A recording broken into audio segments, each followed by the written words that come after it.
Hello, please. Hello, please, and welcome. Welcome. How is everybody doing today? How's everybody doing today?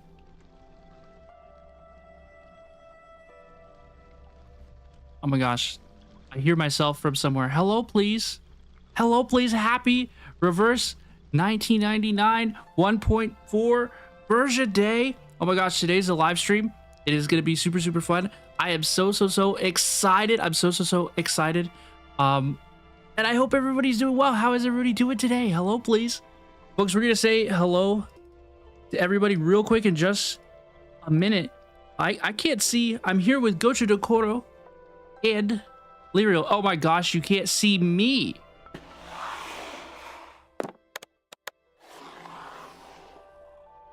Oh my gosh, you can't see me. I was looking over here like, why can't I see my sound sources? Why can't I see Gochu Dokoro? Why can't I see Lyriel? But oh my gosh, I hadn't switched the scene. Hello, please.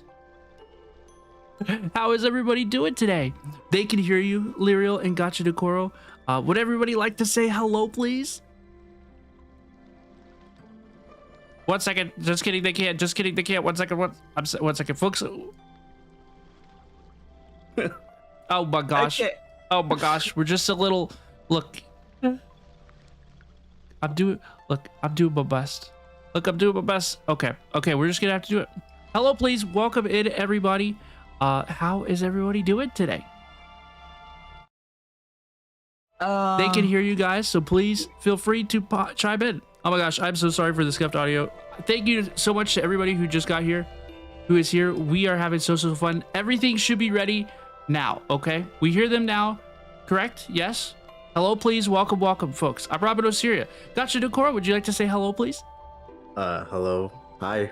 It's like 2:30 a.m. here, so I can't be too loud. I got like caffeine in me, and I'm ready for the live stream. Yep, this will be fun. Good morning, Gochu Dokoro. How are you doing today, Lyriel? Good morning. It's 7:30 a.m. here, and I just woke up. Good morning. We did get a little bit started, just a little hair late. Thank you so much to everybody for your patience. There were a couple of tech issues. As you saw, I was having a little bit of tech issues, so I really appreciate everybody's patience. Hello, please, everyone. I'm going to say hello, please, to everyone. Now, if you don't know me, I'm Robin Osiria, Shinobi streamer, variety VTuber. I play a lot of games, including Reverse 1999, which we are here to cover today. I'm super excited for the version 1.4 live stream. Let's say hello, please, to everybody over on YouTube. Thank you so much to everybody who is watching on YouTube. Hello to Desta, Ketchup, Esto Bonray. Hello, please, to Matt, Honey Salt, Sigaric, AZN. Welcome. How are y'all doing today? Cryosis. Welcome. Hello, please. How is everybody doing today? Everybody is sleepy. Lyriel is online. Lyriel is here with us. So is Gochu Dokoro. Folks, if you are new, if you watch Reverse 1999 on YouTube, right, hopefully you're familiar with these two fantastic creators. They're tagged in the stream title, so please make sure you check them out. Over on Twitch, we have so many excellent folks today too. Hello, please, to I Like Turtles, Millie, Just Percy, Majesty, and Estella. Hello to Cosmos Mercury. Larry, hello please, Larry. Hello to Kataru, Kiwiku. Oh my goodness, how is everybody doing today? Hello please, everybody. How are y'all doing today? Why is it hello please precisely? You're asking why my catchphrase is hello please? Okay, so yes. I'll tell you. But before I do, I have to say hi to a couple more people. Hello, Confused. Hello, Bass and Taff. Welcome. Thank you for being here, Bass. Thank you for lurking. Hello, please, Antark. How are you doing today? I really appreciate everybody being here today. This is going to be super fun. The live stream starts in 20 minutes. Okay, the Reverse 1999 version 1.4 live stream starts in 20 minutes. Okay, we'll be watching it here live on the stream. It is linked up in the chat. It is pinned at the top of both chats. please, please, please support Reverse 1999. Make sure that you give their YouTube channel a like and subscribe. And we are really, really, really, really excited. So we will be showing the content. We'll be showing the live stream. We have permission from Bluepoch and Reverse 1999 to do so. So this should be really, really, really cool. And I'm very, very excited. And but until then, we're just going to hang out and talk Reverse 1999 for a little bit. So please feel free to ask myself, Liriel, or Gacha Dokoro anything about the game. After the stream, I suspect that we'll also be chatting for a while, talking about what we saw and what we're excited for. So I think that we have a lot to look forward to today. You see some familiar faces in here, huh? Right? It feels like all the Reverse 1999 folks have arrived. It feels like a good time. It doesn't feel like we don't have nearly enough occasions to get together and socialize and get excited together. So hopefully that will be today. I'm very, very, very excited. Liriel asked why I say hello, please. I'll tell you. I'll drop the deep Robin lore. I was once at a sleepover with some friends, and they tried to wake me to prank me. And in my haste to wake, I screamed and startled, hello please. It was a bit of a question mark. It was a bit of a statement, and I was very, very confused. And that is why I say hello please. Really, they kept saying it to me afterwards forever and ever and ever. And so I never got over it. And now we use it for good. And now I say it to all of chat, and they have fun.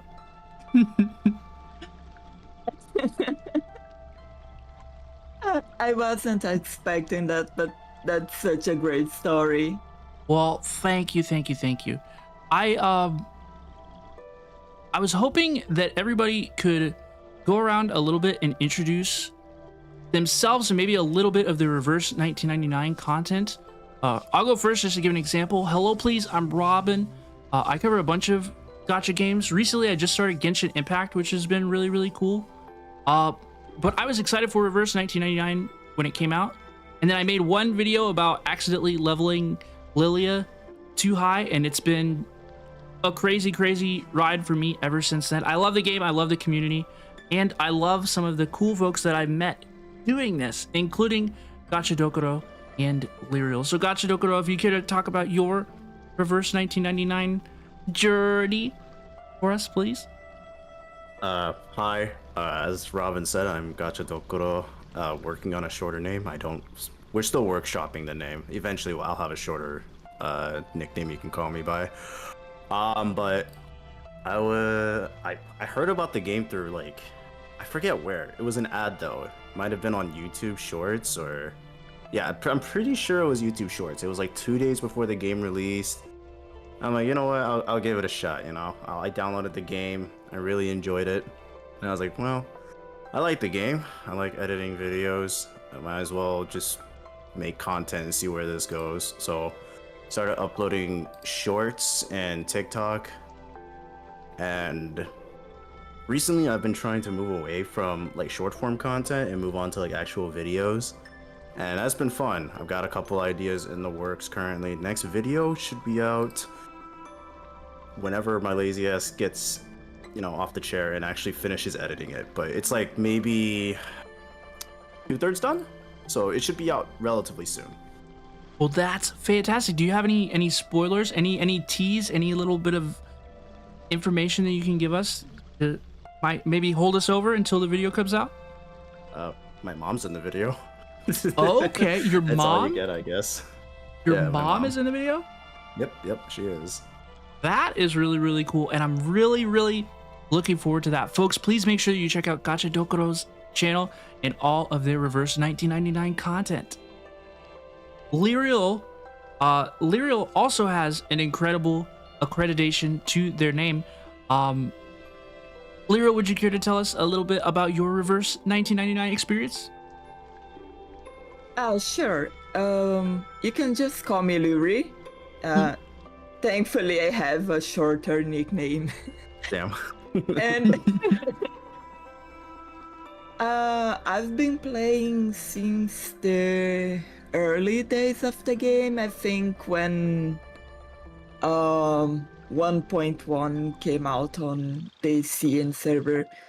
I heard about the game. I think it was from either Twitter or Reddit. I saw some fan art or trailer or something like that, and I started kind of stalking the game because the concept seemed really cool. And I was going to wait until global, but I got so curious that I simply couldn't wait. So I tried to find how to play the Chinese server. Then I started on the Chinese server, loved the game, got on the global closed beta, loved the community there, and that's when I knew that I wanted to help the community as much as I could. So I told Antilar from Pridevent that, hey, if you need someone to help with the guides or anything, I'm here. And he went, okay, so you are in the team. And that's how it all started. That is so cool. That is so fantastic. So you just love the game and volunteered to help? If you don't know, folks, Lyriel is the head reverse 1999 staff for PrideWin.gg, which is a fantastic gacha game website resource. I use this website literally like every day, okay? And I'm not affiliated with them. I'm not anything like that. I use this and Lyriel's guides like multiple times a day. The other day I was farming for biting heads, right? And there's a resource guide on there. It says like if a resource is worth farming or not, and I was looking at it. So I know that myself and the entire reverse 1999 community really admire your work, Lyriel, and thank you for all that you do for the community. We would be a lot dumber without you. Thank you. It's a small staff for Reverse 1999, but we do everything we can to deliver the best quality possible. You do a fantastic job. Lyri, Estella here in my community, she is Brazilian, and she was wondering if perhaps you were too, or if you cared to discuss your accent or anything. She loves your voice. Yes, I am Brazilian. Bom dia, Estella. And that's why my accent is like this. I speak Portuguese natively. That is so cool. That is so cool, and lots of respect. Estella's been a member of our community. She's a moderator as well, so she was like Brazilian time. You know, we unfortunately, Lyri, I believe you got clocked. Yeah, there is Brazilian everywhere. It's amazing. Well, it is so wonderful that y'all are here. Thank you both for being here. I really appreciate both of you for agreeing to help me co-host this fantastic watch party. Folks, we'd love to turn it, I think at this time we'd love to turn it over to you all, everyone here in the community. Does anybody have any questions for myself, Gachudokuro, or Lyri about Reverse 1999? I mean, ask us anything, seriously anything. We got 10 minutes to kill before the broadcast begins. I have it pulled up. I'm waiting and watching for them to start. So until then, I figure we could just chat and talk about Reverse 1999. Is everybody excited for the new update? Already asked. Let's see. So you have a mother? That, I think that is appropriately the first question. So you have a mother? So yeah, who's that aimed at? Hopefully everybody. Hopefully, presumably, we all do, right? But Captain Regulus, if you recall, at the beginning of the game, she asks Verdun if he. It's really not even a question. It's an exclamation. Oh, it's a meme. Yeah. It's a meme, yeah. So you have a mother. It's why are you surprised? That makes sense. The Bluepoch stream has started. Let's see. Yeah, there's music playing right now. They're doing a countdown. Oh, cool. Well, I might switch over there. I'll start to switch over there while we continue to talk. How does that sound? That's good. Who are your favorite characters? My Yeah. favorite character in gameplay is Melania. I have P2 Melania, and she carries me hardcore through the game. Story-wise, I like Voyager, and I like Medicine Pocket as well. What about y'all, Gachadakuro and Leary? I'm gonna start to switch over. You want to go first, Leary? Yes. For me, easily it's Melania, my favorite as well. But lately, I've been really enjoying two future characters as well. It's Ezra, who will come in 1.5, and Getchen from 1.6. Okay, well, we're very, very excited. We're very, very, very excited. Gachadokuro? I think in terms of playstyle, I don't really have like one character I really like. I kind of like using like low rarity characters and just kind of making like weird teams. I've been having a lot of fun with the team you suggested, Leary, actually, is Sweetheart and Bunny, and I mean, I used to use Pavia, but I switched it out for Leilani for extra Moxie. So that's been real fun. I think I'm the only one that doesn't have Melania, so I gotta make do with what I got. Well, I hope that you have an opportunity to pull Melania soon in the future. I think that would be really, really cool. She's a very, very powerful character, and I hope you can get your hands on her, because I love my P2 Melania. Opinions on New Babel. New Babel has legitimate uses in countercomps with Balloon Party and Voyager. It's legitimate. It's totally real. What are your favorite aspects about the game? I'd love to talk about that.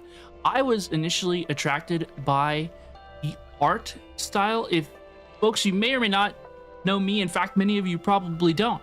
I'm really not less of a anime enjoyer type person, and so Reverse 1999's art style really attracted me. I enjoy the aesthetic, the vibes, the music. All of it comes together to just paint this world that I really want to participate in. I really want to know the characters and experience their stories in Reverse 1999. What about y'all? I think for me, especially like just in like any type of media, I've always been really drawn to character design. So seeing like, I think the trailer was for, God, who was it? I don't even remember which character I saw on that trailer, but a lot of what drew me in was the character design. I remember seeing TTT somewhere and being like, what the hell is that? You know, I gotta figure out what that is. So I downloaded the game, and you know, the character designs really hold up. I really like them. It sure does. What about you, Leary? For me, it's definitely the art in first place and the story as well. I am a history graduate, so of course a game all about history is going to draw my attention. And I love the way they tie in the real world history with their version of the timeline and mix with magic and all sorts of crazy stuff. I know, right? It's so awesome. I think that all those aspects combined, right, create this like surreal world that's so realistic and not. And I think that's where Reverse 1999's magic really lies. Folks, I'm gonna go ahead. Please go ahead. A quick update. We had a problem deploying the website yesterday, so that's why this is one day late, but I finished working on the 1.7 content on Prideland. So for those who are curious about Isolt, the new skins and the new side shop, those pages are now live. So the reverse 1999 version 1.4 content is live on Pridewind? Is that what you're saying? The 1.7. The 1.4 has been live for a while now. Oh, let's go. Let's go. Let's go. Thank you so much again for your hard work. I know that the community really appreciates it. Folks, I'd be really curious to see how many folks in the community play the CN version of the game. I know many of us are here for global. Could we type 1 in the chat if you play CN, type 2 in the chat if you only play global.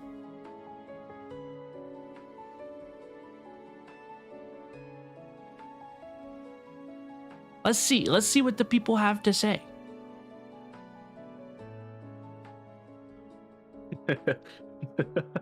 Global 222 global. Turtles 1. Hello, please. Turtles plays CN. Hello, please. Gotcha, Dokuro. Why are you in the chat? You can talk. You are. Hey, they are allowed to talk. It's true. I'm like what is it? I forgot what the animal is where it just kind of like follows everyone, you know? Like I saw Robin type 2, I'm like I should type 2 without really thinking. Folks, we are not going to talk over the stream. We are not going to talk in the stream. You may have seen us, all of us typing in the chats. We plan to type throughout most of the stream. We've talked beforehand. We have agreed to shut our traps. We will not yap, okay? The stream starts in 2 minutes and 15 seconds, and once it begins, we are going to let them talk. Regulus's voice actress and 37's voice actress will do a fantastic job hosting the main stream, so we are going to not talk over them. We plan to still be live after the live stream is complete, so we'll talk about everything we saw. We'll talk about all the new characters, events, everything, and we are gonna have a really fun time. We're gonna be typing a lot in the chat. That is my objective. So questions, excitement. You know, I want to be there and spam. You know, I want to be there and stream poggers too. Muted? Or you don't? Please don't mess with me today. Sometimes chat likes to mess with me. You want to see? Hey, we don't know anything about this content yet, folks. I'll tell you, I actually haven't watched. I haven't watched any of the 1.4 stuff. I haven't watched any of the trailers. I haven't watched any of it really. I'm aware of 37 and 6, the characters, but I'm not up to date on the story. I'm not up to date on specific like new game details that are coming. So I am very excited to see what Reverse 1999 has in store for us. I'm so excited. The stream starts in 35 seconds. Stream starts in 35 seconds. Any final closing remarks before it begins? I'm very excited to see everyone's reaction to the trailer. Oh, that's gonna be interesting. I don't know anything, so this will all be new information for me, so we will see. Me too. So Leary has the key. He has the information. Let's see what Reverse has in store for us. Keep, my dear listeners, prick up your ears. Your beloved Captain Regulus is going to give you a 5-star performance today. More applause and cheers will help us make a perfect show. Nice performance, Regulus. Just keep doing what you're doing. It helps me read your number. What number? I thought I was here to host a show tonight. Why are we suddenly in a maths lesson? The nature of all things can be defined by math. People are no exception.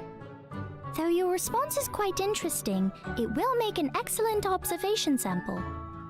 You know, normal people don't usually go around randomly associating people with numbers. I'm in a good mood tonight, so I won't argue, but I'm going to need you to work with me here. So folks, welcome to today's special program, Mystery Box Carnival Livestream Program 2024. Hi everyone, I'm Karina Reeves, the VA who voices Captain Regulus in Reverse 1999. Nice to see you all again. And I'm Emily Stranges. Nice to see everyone! I voice the character 37 in the upcoming version of Reverse 1999. That's right, the new content. That's why we're here today. Following Vertin's perspective, returning to 1929 and experiencing the onset of the Great Depression, we've been through a great adventure and encountered many interesting arcanists. A flying thief in London, a horror story at Green Lake, an adventure under the stars in India. Which story left the biggest impression on you? Of course, the exciting story of Reverse 1999 has just begun. After version 1.3 ends, a brand new version will be available to everyone. Do you want to know? Don't worry, for this big news, we invited a special guest here for our program. Thank you. Allow me to introduce the upcoming new release and the first main story update since the game's launch, The Prisoner in the Cave. In version 1.4, the story will pick up immediately after Chapter 4 of the main story. In this special episode of Mystery Box Carnival, we will introduce the updates related to Reverse 1999 version 1.4. That's right! Plus, we've prepared lots of great surprises for the players. Yep, as the first main story update for the game since its launch, it's only natural to have some special commemorative rewards. Oh, that's so cool. Rewards. I can't wait to share everything with you. But first, I want to introduce you to the title of this program, Mystery Box Carnival. As you all know, Vertin's photography case is special. After meeting and partnering with a wide range of arcanists, Vertin invites everyone to enter the suitcase and join the St. Pavlov Foundation. Sounds like being in a suitcase will be a blast. Oh, it definitely will be. What the Mystery Box Carnival is trying to convey to players is the feeling of celebrating in the suitcase with all the different partners you've met along the way. That's the kind of atmosphere we're going for with this big commemorative update. So Mystery Box Carnival isn't just the name of the streaming program, but it's also a bunch of different events? Sure is! Stay tuned to our official social media platforms so you won't miss out on any of the Mystery Box Carnival events during the new version. So, let's start today's program. First of all, do you remember when our first live stream was? It was October 25th, the day before the game was released, right? Yep, that's right. From the official launch to now, we've had a total of 3 major updates, which also brought many new characters, new stories, and new gameplay. Whether you're a new player who's just recently started playing our game, or you're an old fan who's been supporting us from the beginning, thank you very much for your love and support. So, when we're done reminiscing, let's look ahead to the upcoming release of version 1.4. In the new version of The Prisoner in the Cave, who will Vertin and her team meet, and what kind of story will unfold? We'll be teasing the answers to these questions in the scenes of this program, even in the way we're dressed. Oh, it's tough pretending not to know. Have you ever heard of the allegory of the cave? It's an idea described by the ancient Greek philosopher Plato in his work Republic. The plot of version 1.4 is a brand new story inspired by this famous concept. Perhaps you already have a rough guess of what's to come. Let's watch the new version trailer together to find out the answer. Here we go! New trailer, new version trailer. Yeah, it's time.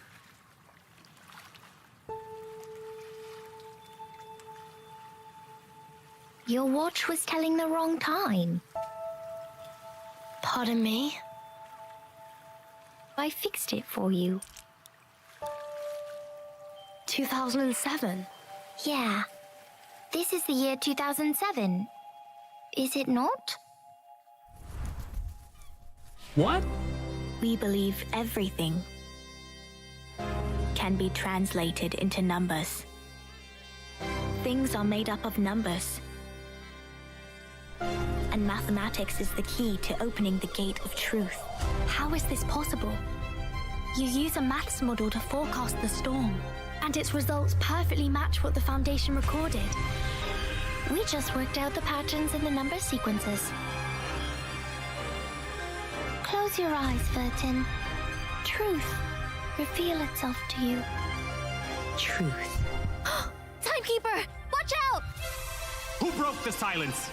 Sanette is in detention. They're planning to sentence her to death. Those of you who agree to the death sentence may remain seated. Who wish to commute Miss Sanetto's punishment, put your pebble into the pot in the middle of the hole.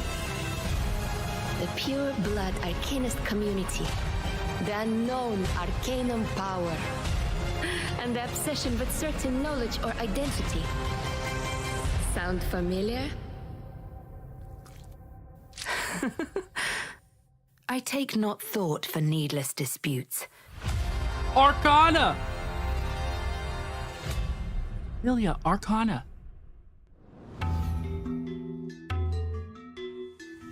The proof, once found, is irrevocable. People all over the world have adopted the decimal system by coincidence. See? What the fuck? This is why.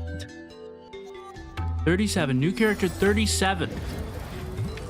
37 first up confirmed. The wise ones on this island used to strike the iron ingots. 6. New character Years of 6. Careful arrangements and calculations. The clanging sound became music. I love his voice as well. Such a nice voice. I was not expecting that. Actually, I wasn't sure what I was Lasource expecting. skin. Lilia skin. Wow. Oh my god, it's such Sweetheart? a pretty skin. Skin reruns. Skin reruns. New main story chapter. 37 character story. 6 character story. New gameplay. Anecdote stories for Charlie What are these? and Oliver Bog. Character stories. They're specific character stories. Oh shit. New challenges. Are these the raids?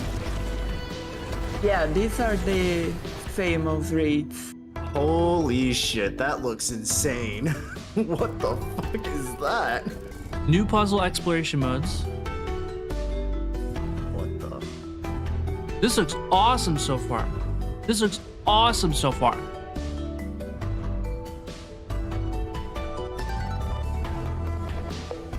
Wait, this is really cool. What is this?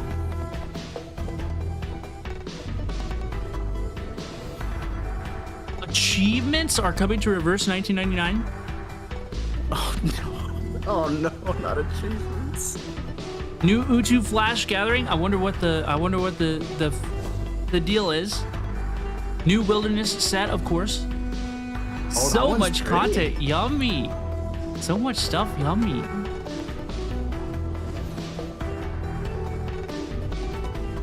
$20 Unilogs? 5-star character selector?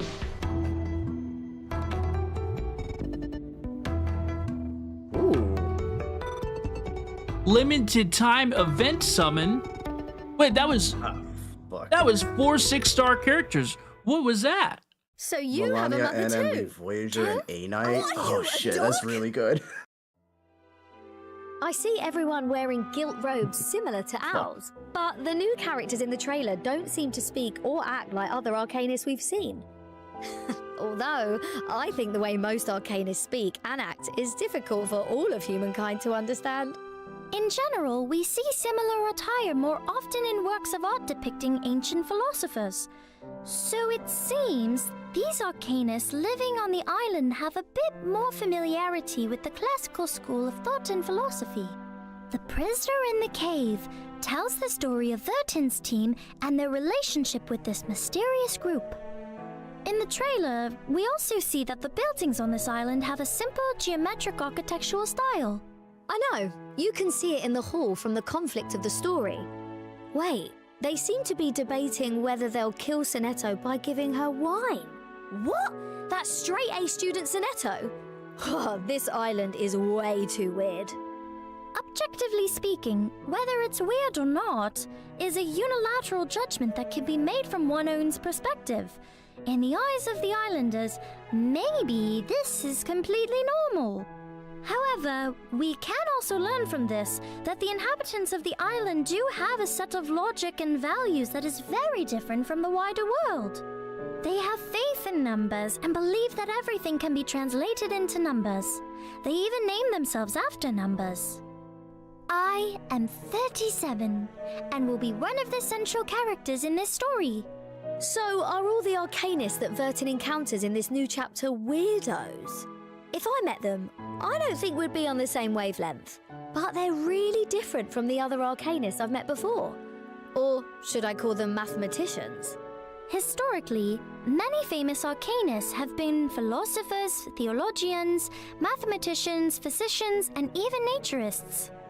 There is a similar concept in the backstory of 1999, that the nature of great mind is both inquisitiveness and a bit of unstableness. That are the common characteristics of Arcanists too. Arcanum is a broad concept that encompasses various practices, from observing and calculating celestial bodies in astrology to refining and synthesizing elements in alchemy. Even inventions like artificial somnambulism in the 19th century are rooted in mathematical discoveries and research.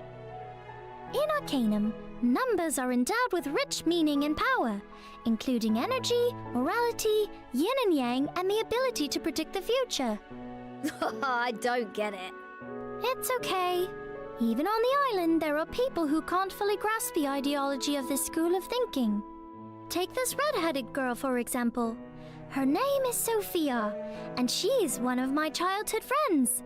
She still hasn't found her own number, but she is responsible for many important affairs on the island. So, what kind of school of thought does this island practice? Their school of thought has a long history and is rumored to have originated in the 5th century BCE. Each morning, the Apollo rises, they recall the past and meditate on the present. Then they go for a walk in the fields, go back to the hall to listen to the lessons, and later they wash themselves and perform some physical exercise. Then they eat bread with honey for breakfast. Isn't that too late for breakfast? And way too little food. At least they could have had a cup of coffee. I'm sure they'll have to go and have a heated debate with someone else after breakfast. For the inhabitants of the island, the trivialities of the material world are meaningless. I don't really get what you mean by that either. In short, the islanders abide by the scriptures, revere numbers and philosophy above everything else. And in my free time, I spend my time on the study and exploration of truth. I thought everyone on the island liked to explore the truth. Not exactly. Where there are people, there will naturally be some ideological differences. Although the island may appear to be a secluded utopia, they don't always move together with absolute unity. In the recent trailer, a new character called Six also appeared. Six is a wise scholar and the leader of this island's school of thought. Why does he look so tired? It's not because he studied too much maths, is it? No. But as the leader of the school of thought, he naturally has a difficult and very different mission from us. Unlike me, Six spends more time on school affairs, guiding others, balancing issues, and teaching. I see. So it's because he works so much. Perhaps. One might think that such a person would hardly be the choice for a leader of the school, but there truly is no one who can do better than him. So, Six will also show his unique charm in the new story. And who is this very confident-looking guy? This is 210. He is one of the most distinctive polemicists on the school. I think he looks a little different from the other people on the island. For a member of the school, he looks quite robust, like someone from ancient Greek mythology. 210 has a spirit that laughs at all meaningless tragedy. In this sense, He's similar to Dionysus, the god of wine, who would toast tragically and often to the meaninglessness of everything. From that perspective, maybe he does look a lot like a character who will appear in this story. You said he's like Dionysus, the god of wine, right? Is this guy really such an awesome character? I hope everyone can play the game and experience the story for themselves. Awesome. There's a question I've been dying to ask though. In the trailer, I hear you say that it's 2007? It's 2024. I mean, isn't it weird that you and Vertin said you were in 2007? Everyone keeps saying that it's impossible to cross the year 1999 because of the storm. This will hopefully add some suspense to the plot. In the story of Chapter 5, Vertin will use this as a starting point to explore clues about the storm. Cool. I can't wait to start playing version 1.4 on February the 29th. Before that, let's take a look at 2 new characters introduced in version 1.4. Let's introduce 37, an intelligent young lady from the mysterious island. Oh, do you want me to introduce myself again? Then I will say that 37 is most certainly a clever young lady with a unique way of seeing the world. But she is also a little absent-minded, in a cute way. Ah, I can feel it. There's also a lot of footage of her in the trailer that shows her unique way of thinking. But why 37? Why not something like 35 or 36? 37 is a special number. In mathematics, this number has many unique properties and... Okay, got it. It's very special. Yeah. We can see her pursuit of beauty and truth in mathematics in the image of 37 in Insight 2. The illustration changes into one where she is wearing more formal clothes. The crown on her head appears as if it is trying to touch the geometric symbols floating in the air. I see some geometric objects around her. Is there some deeper meaning to them? You may be able to find the answer to this question in Story 1.4, so keep an eye out for it. There are also areas of skill design that portray 37 very well. 37 has a battle mechanic called Eureka, just like a flash of insight. She is a star DPS character. Her arcane skill deals mental damage and accumulates Eureka. Her inheritance is Calculation of Genesis. When using incantation after Insight 1, or when an ally triggers an extra action, 37 gains Eureka. Why haven't I heard of this Eureka before? Eureka is a new mechanic. Characters with Eureka have an extra progress bar showing how much Eureka they have stored or consumed by skills. When Eureka reaches 5, 37 will automatically consume Eureka to trigger an extra mass attack and deal Genesis damage. Some extra actions triggered by allies could be Lilia's Crosswind Take-Up follow-up effect. It seems that 37's follow-up DPS abilities really should not be underestimated. As a result, when fighting beside 37, you need to bring some math skills with you. Welcome to the world of numbers! Insight 2 and Insight 3 increase 37's critical rate and burst damage stats, further enhancing her DPS output. There's also a chance to cause her Genesis damage to be critical. In terms of 37's battle positioning and DPS abilities, she's a very easy-to-use DPS character. 37's arcane skill, Triangulation, deals 1 target mental damage to enemies and deals Genesis damage.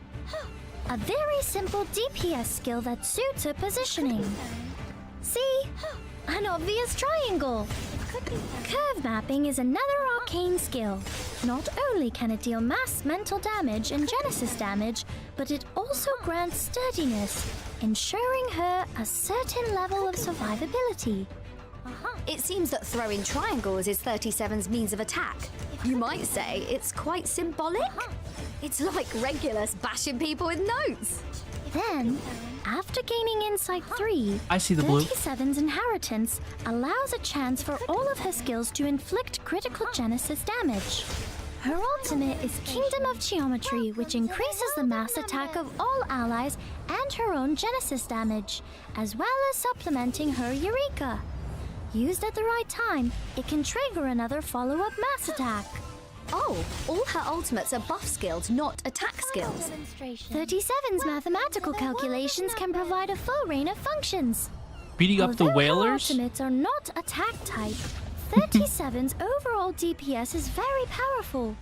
By triggering supplement in inheritance multiple times during battle, you can deal a lot of mass attack Genesis damage. Why are we Now beating let's up the whales? demonstrate how 37 works in a combat through a real battle. Final demonstration. This time, 37's allies are Lilia and Miss New Babel. Both characters can provide 37 with extra actions. And maven of the place. As you can see, 37 now has 3 Eureka, with Miss New Babel still in Taunt Riposte. Mrs. Newbabble mentioned. After 37 casts her arcane skill, she gains +1 Eureka. Lilia's extra action, which must be critical, also grants +1 Eureka to 37. See? As she reaches 5 Eureka, it triggers the passive. Then, 37, me, casts her ultimate again. This results in 37 amassing yet more Eureka and triggering the passive again. So, the damage 37 deals in battle can actually be pretty high.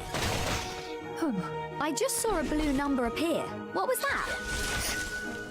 This number is the Genesis damage she dealt. This has been optimized in the new version and will be a bit easier to see than before.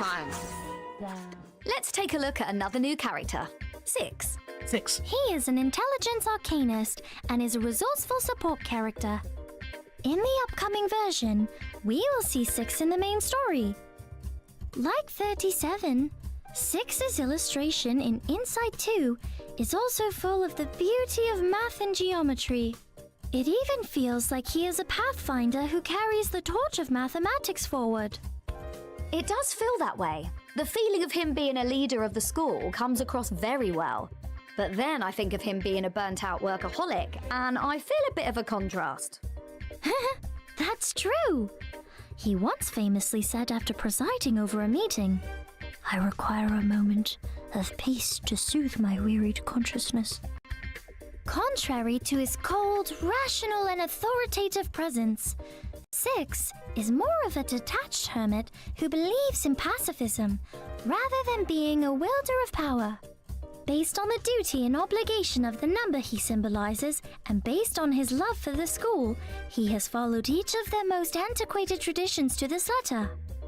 He stands taller, sees farther, and therefore has a mission that only a 6 like him can fulfill. I still think that this island is full of weird people. 6 is an intelligence support character. He can easily purify allies of their negative statuses and level up allies' incantation stars. Like 37, 6 is also a character with Eureka mechanism. However, his inheritance, Advocator of Knowledge, makes his Eureka cap 1 point higher than other Eureka characters. His Eureka automatically increases when an ally gets a certain buff. When attacking a target that has debuffs, the damage he deals increases. After Insight 3, before the start of each round, 6 will randomly pick a buff from the 6 buffs in the collection of buffs to cast on all allies. Before casting his ultimate, he will also randomly pick some debuffs from the 6 debuffs in collection of debuffs to cast on all enemies. As you can see, 6's skill design has a lot to do with the number 6 as well. His skill Discipline deals mass mental damage to enemies and randomly attaches some debuffs to them, in specific cases increasing his Eureka. His Eureka mechanic is the same as 37's. However, the way 6 accumulated Eureka can influence his other skill effects. His other skill effect, Duty, can purify one ally in a negative status and randomly grant a buff. If his Eureka reaches the required amount, it will also grant an extra Empower incantation. This means it is possible to level up to the ally's arcane skill. His ultimate, the Revelation, is a very powerful one-target mental damage ultimate. When the enemy has multiple debuffs, each debuff adds extra ultimate damage. When used with Insight 3 and the arcane skill Discipline, max damage increases dramatically. So, in battle, his ultimate damage can be increased by adding more debuffs to enemies. Let's also demonstrate the battle mechanics in a real battle. Here we've selected Shaman to be the ally. Shaman is an awesome debuffer.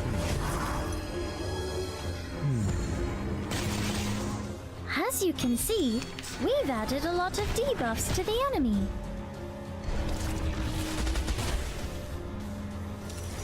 Where's Silver Wolf? Dr. Ratio? Let's try Six's ultimate. It can deal a lot of damage to the enemy. Time comes to speak of truth.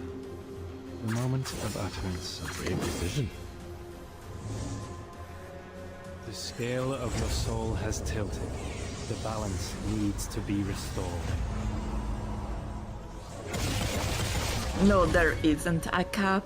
Whoa, There that is was a no very debuff clean cap. end to the battle. That's right. Six Yeah, is if a it's support the same character with debuff, purify they and can empower overlap. incantation abilities. His ultimate But that's also not has the a certain case DPS capability. with He 6. can definitely shine in difficult battles.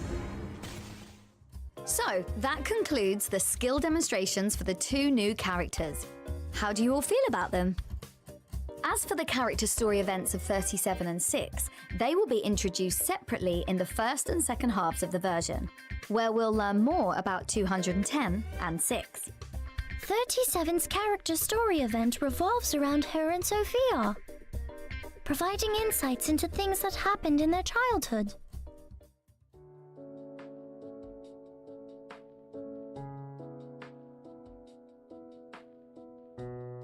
Mystery Box Carnival exchange code. The prisoner in the cave. The prisoner in the cave. No spaces. The prisoner in the cave.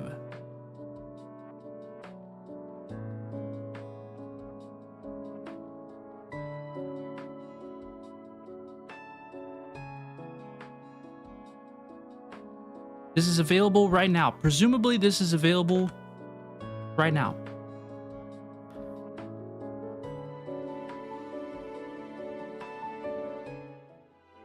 Now we've fully introduced these 2 new characters, how eager are you for version 1.4?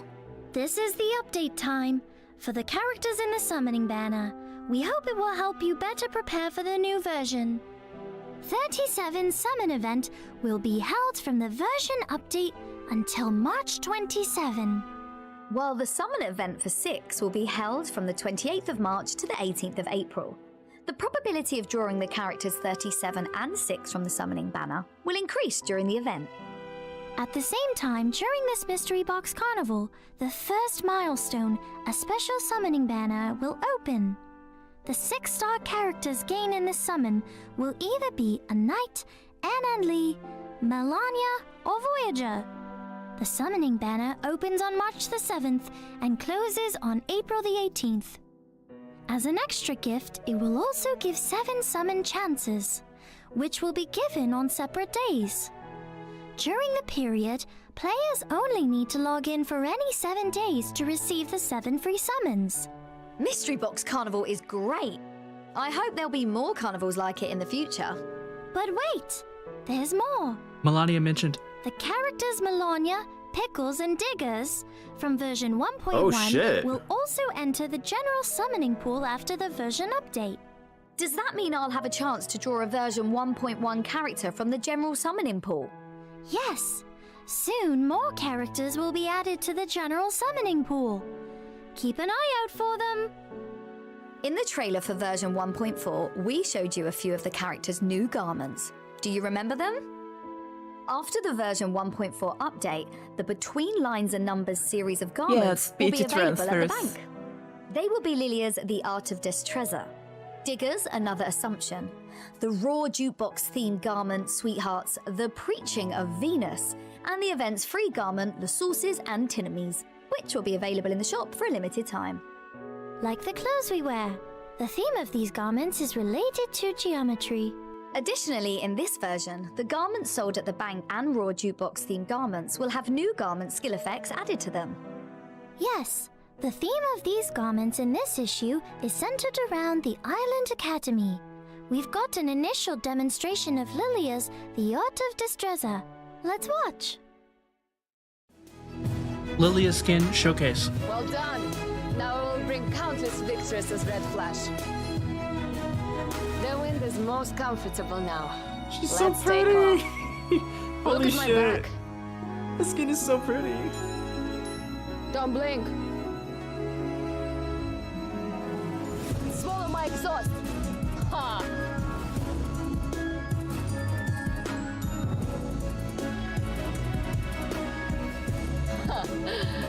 Red 38 is about to return.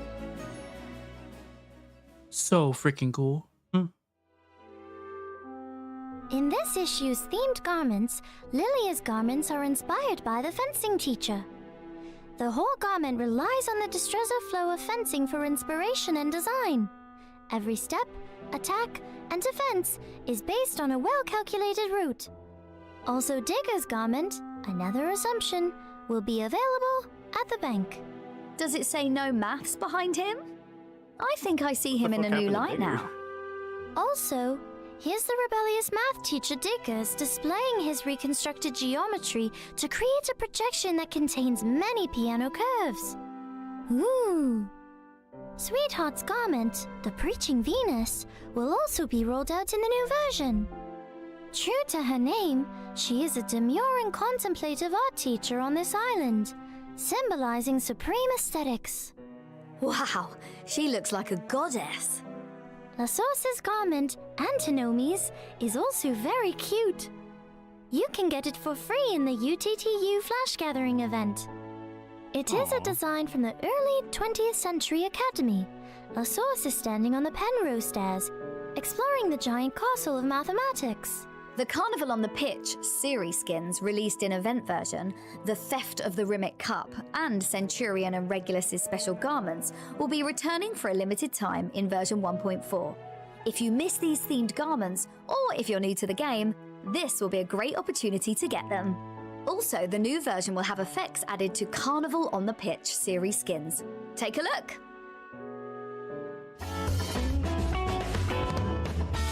Wow, they're adding these really early.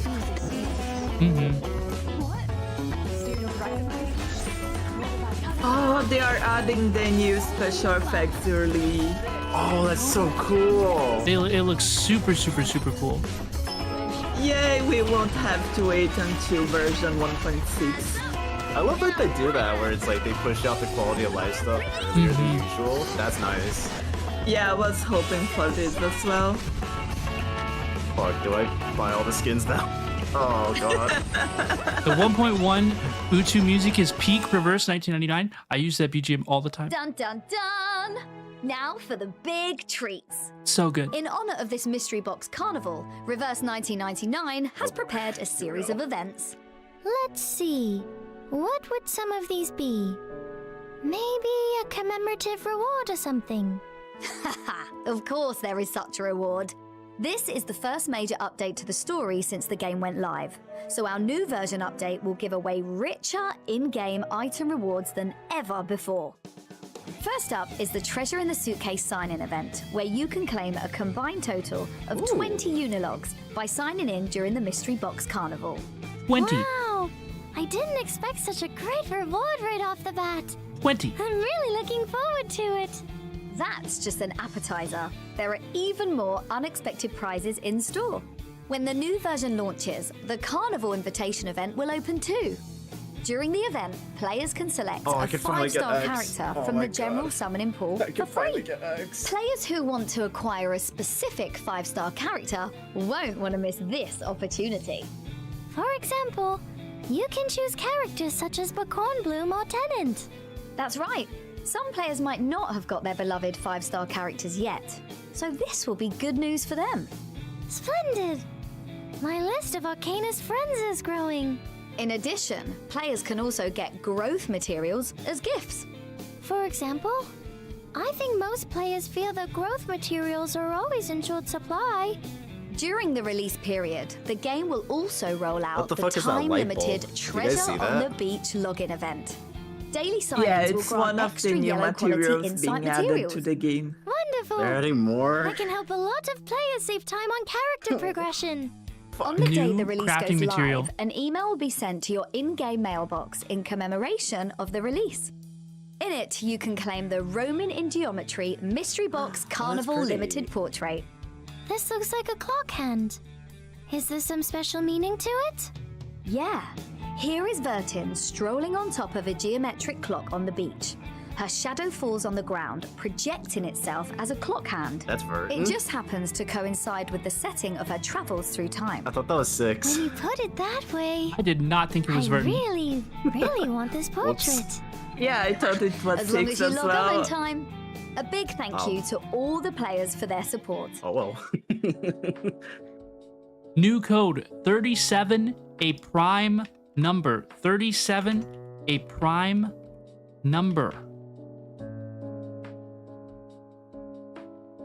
Code 37, a prime number.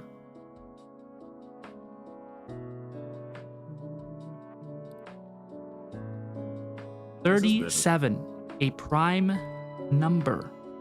Who are you guys gonna get from the 5-star selector? Because I'm getting X, because he has avoided me like the fucking plague. I don't know who I'm gonna pick. I have Max Bloom portrays. I don't know who I'm gonna pick. I have too many. The most central update in this new version is the soon-to-be added Chapter 5 story and its content. In addition, the special Chapter 5 episode Star will open, providing players with a completely new perspective on events that have happened and will happen in the past, between the Foundation and Lapplace, while Vertin and her team are on their way to the island. In this special episode story, 2 new figures from Laplace Scientific Computing Center will make their appearance. One of them is none other than the head of LSCC, Miss Lucy. Miss Lucy's appearance is very peculiar. Lucy? We would normally call her a robot. Even if she is a robot, I think Miss Lucy is definitely pretty. In fact, she has multiple forms. What the fuck? Wait, that's A cool. beautiful face is mainly so she does not frighten others. Of course, for a pragmatist, form is just a means to facilitate communication. So is Miss Lucy also an arcanist? Ms. Lucy is indeed an arcanist. She is also a steam prototype piston awakened in 1826. Looking at her form, it shouldn't be hard to see that she is a fairly high-power character. Allow me to introduce another Lapplace member, Enigma. This slightly gloomy-looking man is actually a human. As a human employee at Laplace Scientific Computing Center, These characters are so I'm sure cool, he must have some man. incredible skills. He will play an important role in future stories. We hope that you will experience these episodes in the game and discover the charm of these 2 characters. This special episode serves to link the previous and upcoming When can we chapters. pull him? It also Please. foreshadows what will happen in chapters 6 and 7 later in the story. In addition, 2 new gameplay modes will be available in the new version. In previous versions, players encountered boss battles in main stories and version events. I believe everyone got a strong impression of the Lord of Dream. Raids. Now, in version 1.4, we will introduce a brand new boss gameplay challenge, Main's Bulletin. Hey Regulus, why is this gameplay called Main's Bulletin? Because it's the Charmaine Bank Bulletin for issuing investigation requests. Arcanists will need to investigate critters and events related to their requests. Investigation requests come from naturalists, book dealers, and collectors from around the world. They trust the Shaman Bank to store their hard-earned rewards. After the Arcanists complete the request, they can directly claim their rewards from the Shaman Bank. So, will there be any high-level requests giving us challenges for particularly dangerous targets? Yep, there will. The best rewards can be obtained by challenging the most dangerous targets.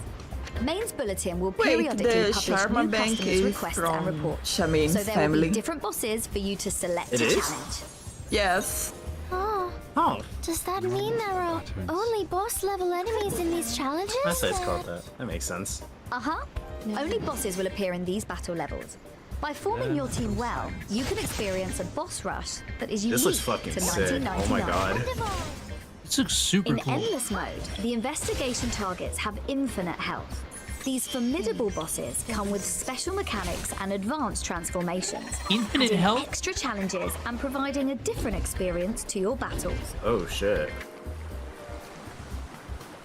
Did you say infinite health? Yeah. Yes, looks like if it. you check it on Let me see what the this new top gameplay left, is all about. the fight is lasts this Regulus's 30 apple? rounds, and you 30 have rounds. to Apple add, too. yeah, you have Get to away from try the boat, to you damn sea survive monster! 30 rounds and Let's do focus as on the much boss damage as battles. you can. Although Gorgons are massive and have I'm minions so to help fucked. them, after engaging with them for a few rounds, you will notice that their actions follow a And the relatively fight fixed gets pattern, harder making over them time. predictable. This allows you to plan This is your crazy. team's response strategy. All right, let's have a look. This mode's for me. This is where I'll be. This is where you'll see me. Notice the score in your top right corner has increased. So the higher your DPS is, the higher your score? Yes, the more damage you deal against bosses, the higher you score. This can lead to progress rewards based on accumulated points at the end of the challenge.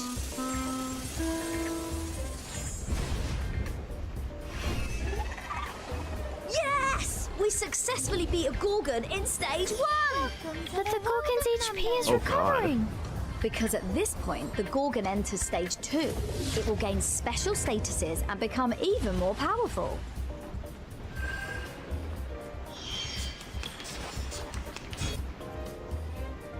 Is that a shield? Time for ears to listen. Yep, Gorgons generate a shield after releasing an ultimate. It needs to be broken as soon as possible, or it will deal damage to all allies at the end of the shield round. Now, the Gorgon has entered its most powerful stage. In the remaining rounds, you not Oh my only God, need that's to a survive the tanky boss's shield. fierce attacks, but also deal more DPS to achieve a higher score. But don't worry, even if you fail the challenge, the points you accumulated during the battle will contribute towards your investigation progress. The score will be calculated after the challenge ends. The higher your damage points, the better the rewards. Your rating is divided into 6 levels, with the highest being SSS. The dude's called Depending on the named. situation, you The can dude's named complete Gordon challenges now. at various ratings. The scores obtained after each successful clear are accumulated as investigation progress. The more you accumulate, the better the rewards. If you actively add 'em up over participate, time. you can get Okay. most of the rewards. It's not bad. And don't worry, They the aren't replay going to feature add helps the reduce the burden quality of of point life grinding. for the At the same time, rewards we've also this prepared time. achievement missions for Did they players not who do like that challenges. originally on CN? When you reach the target rating and score, you can get more rewards. Yeah, Main's so bulletin will on continue to CN it update was the like boss this types at and first, gameplay but mechanics on in future 1.6 versions they to improve changed your the way experience. you get rewards from Regulus, the main what's the other bulletin. new gameplay? Can you tell us about it? I can indeedy. The other new gameplay is called the 3 Doors, which will give you 3 levels of content for the first time. The titles, Letters from the Mesmers and Patient 17's record piqued my curiosity. Those are chapter titles. In the chapter 3 door, in addition to uncovering the mystery, each chapter will reveal a different story. Now, let's go into the 3 doors and have a look. How exciting! The scenes in this stage are all in 3D. Yep, as you can see, the scenes are much more expressive. I'm sure the whole gameplay experience will be way better. I know what's going on in your mind, but think about it. Let's turn a corner and interact with this chair. Whoa, this information is actually... Hang on! I think we should leave the fun of decoding the mysteries here to the players. Yeah, what the heck? Thanks for the heads up. I won't show the info here because the content's related to solving puzzles. Besides the regular scene levels, you can see that some areas have undergone special terrain treatment. For example, in icy scenes, you can only move in a straight line and cannot turn. This requires you to use specific strategies to obtain certain items or access special routes. The shortest distance between 2 points is a straight line. Uh-huh. I completely agree. Well, it looks like 37, an expert mathematician, will definitely enjoy this new gameplay. As you can see, there are a lot of interesting ideas to explore in the design of the 3 doors. I like sliding puzzles. How is this gameplay graded in terms of difficulty? The focus of the gameplay remains on exploration and puzzle solving. The difficulty of levels ranges from easy to hard, with Chapter 1 serving as an introductory level that can be quickly completed. Chapter 2 will be relatively easy, and as you progress to Chapter 3, both the difficulty and amount of content will increase. Will there be regular updates to the 3 doors as permanent gameplay? Well, from the information I currently have, the update for the 3 doors gameplay is specific to certain version updates. Future updates will bring more stories and levels for all players. After the version 1.4 update, the game will also introduce a new gameplay called Anecdotes. The Anecdote gameplay will showcase new stories of characters who rarely showed up in previous stories. In the current main story, we have focused on the adventures of Vertin and her team, but this time we can shift our focus to other Arcanists who have stories of their own. In this new version, 2 characters, Charlie and Oliver Fogg, will be revealed in the Anecdote stories. In the future, more Anecdote content will be gradually released, so you can have that to look forward to.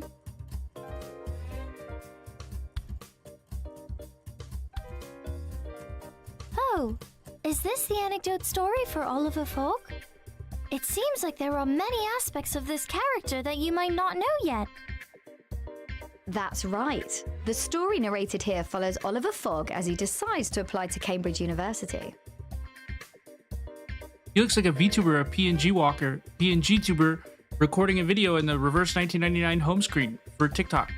He looks like me. Besides the story, each anecdote will also include a series of challenge levels. Players can obtain tickets through daily activity consumption, and these tickets can be used to enter the levels. It's a great addition to the gameplay. We hope to see more new characters appearing through these anecdote stories in the future. Me too. Besides the core content introduced in the version update, there will also be some new content and optimizations. Can you provide more details? What specific content can we expect? Of course, no problem. In the new version, the UTTU Flash Gathering will also have a new theme called Wandering on the Shore. There will be many new fame cards. By participating in challenges, you can also exchange rewards such as La Source's garments and limited theme portraits. Oh, the new version will also launch the events Set Sail Again and Sealed Records. Oh, look at this photo. Did something happen to Regulus's old ship? What are you talking about? Isn't getting more ships a good thing for a pirate like Captain Regulus? Of course it is. I'm just curious about where the old ship went. In the main story, due to some special reasons, Regulus's Apple II was damaged. In the Set Sail Again level, players need to participate and collect materials to help Regulus rebuild her beloved ship. Sealed Records will also bring you special stories about Matilda and Sotheby to help you better understand the mysteries of the new version.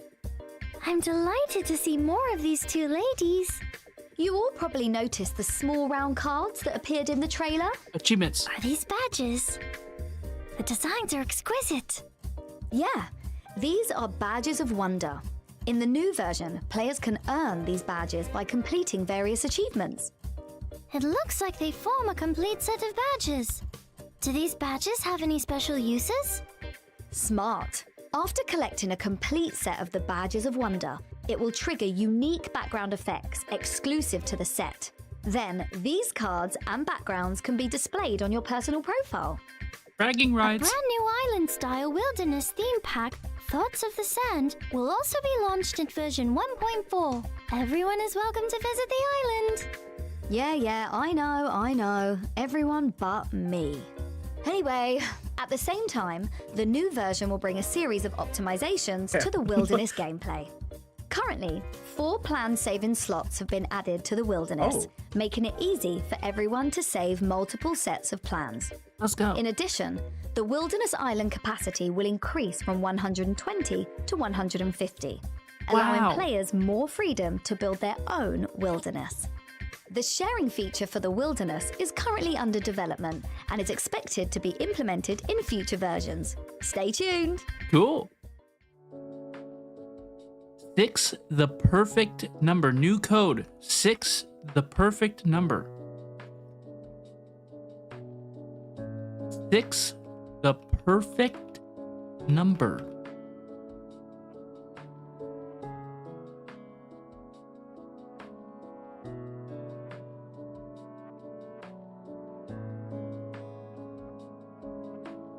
Another one.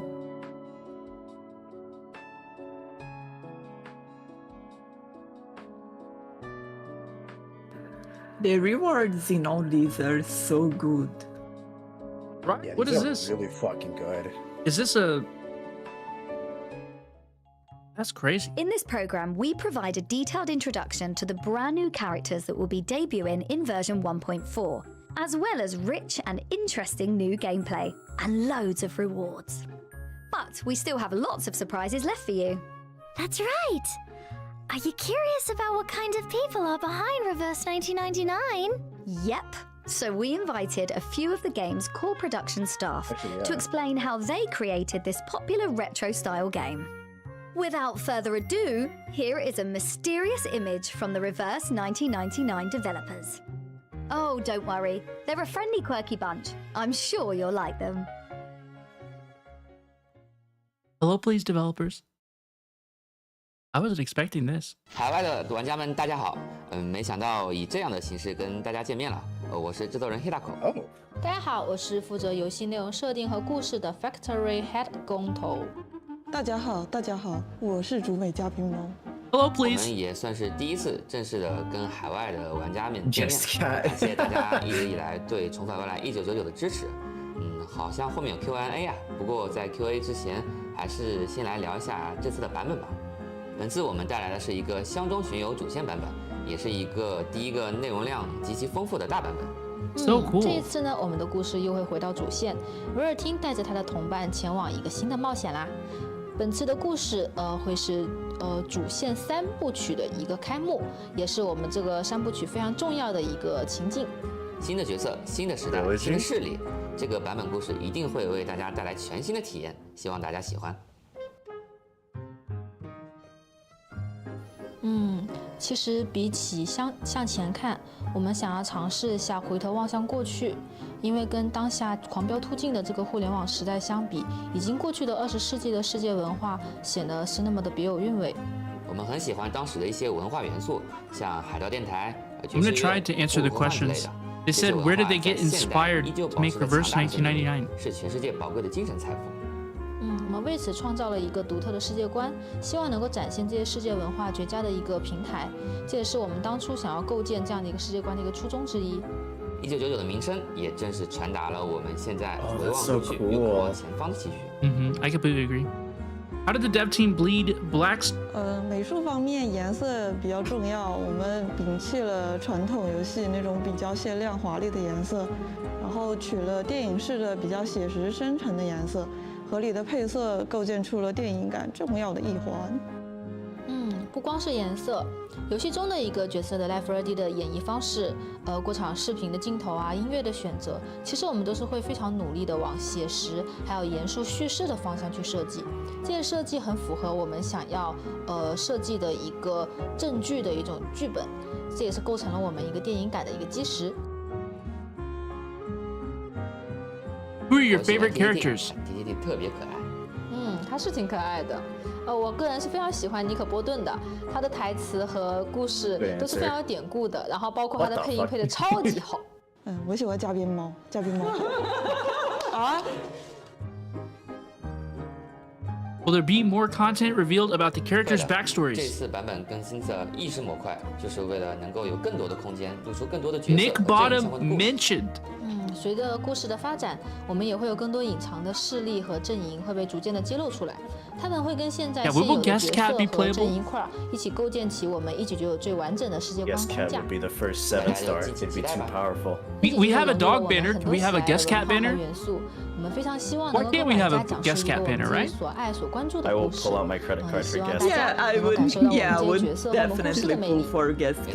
感谢大家对1999的喜爱和支持，我们也希望可以与玩家与角色一起成长。然后还会有大量有趣角色出现，大家期待一下吧。那我们就下次再见啦！下次再见，拜拜。 That was so cool. I'm so glad that they included that. So cool. The people who are in charge of developing the game are really creative. It's great to have them on this program. I feel like I still have a lot of questions. My thoughts exactly. It's because of them that the characters and backstory of 1999 are so engaging. In the future, we will bring you all kinds of inside information and secrets about the game. Amazing. Hope to see you all again soon. And on March the 16th, 2 weeks after the version update, there will be a distinctive musical performance. Musicians and singers from all walks of life will come together to perform fantastic renditions of the game's music, including the popular character EP series and classic original soundtrack score.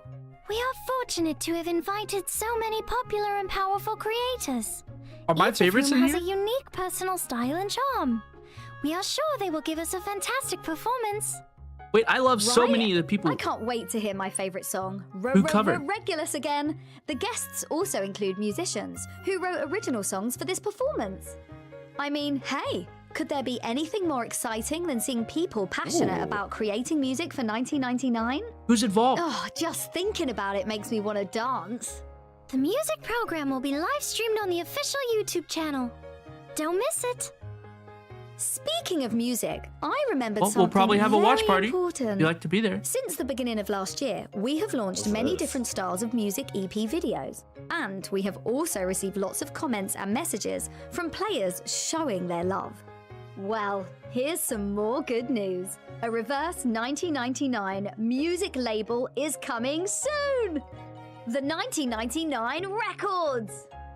The 1999 Records is an official record label committed to publishing the original soundtrack of Reverse 1999, including the background music that appeared in the story chapters, theme music from event versions, character EP, and so much more.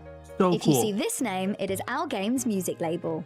The music of Reverse 1999 will be available on Apple Music, Spotify, and Pandora.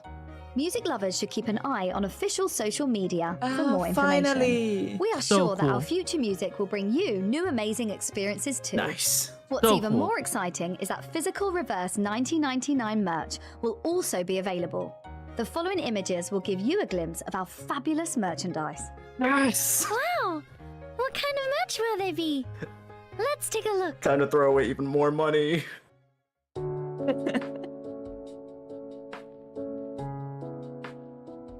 Sonetto Nendoroid.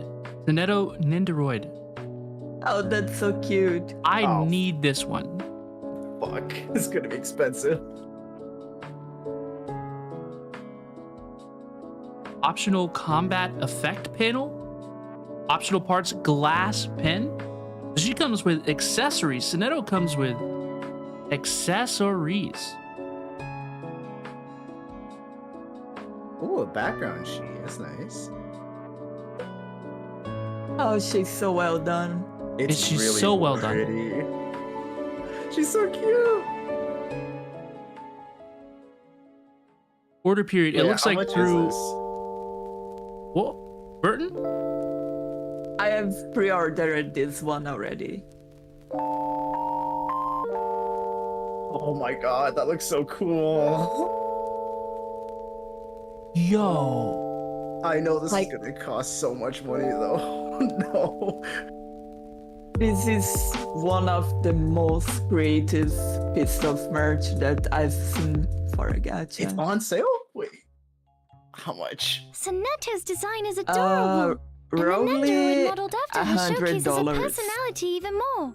Vertin's 3D frame is also fantastic. Oh, no. The creativity of the model fits the impression of the character.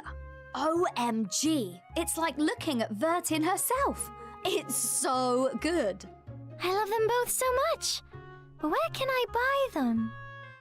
Good question. I'm sure a lot of players will be wondering the same thing. In collaboration with GSAS, the Sonetto figurines are now available for pre-order online. Go to the designated online channel to pre-order so you can get one as soon as they go on sale. I need it. In collaboration with APEX, so cool. the Vertin 3D frame is also available for pre-order online. Terrific! So I can pre-order both items right now? Yep, but please note that pre-orders for the Sonetto Nendroid and Vertin 3D frame will close in mid-March. Make sure you don't miss out! In mid-March, so we still have plenty of time. There are so many unique arcanas in the backstory of 1999. I really hope to see more merch of them in the future. Yeah, you have plenty of time to sell a since you kidney. brought that up, I have to mention that there will be 1/7 skill figure collaboration merch with APEX for Tooth Fairy and Druvis the Third. Even more figures. We're so stay tuned excited. to our official social media and you won't miss out on the updates. I can't wait to see the Tooth Fairy The one. 1.4 webpage event goes live on February 26th. Follow the guide and complete the measurement questions to measure your number. Complete Measure the your event number. to obtain 60 drops and more growth materials. Hope to see you there. A call for reverse 1999 art will also open on the art platform Pixiv. If you are interested in creating art related to reverse 1999, then this is a great opportunity for you to show off your skills. Artists? We hope you'll join us. Artists, and now check. the VAs will bring you their sincerest congratulations. Here you go. Enjoy.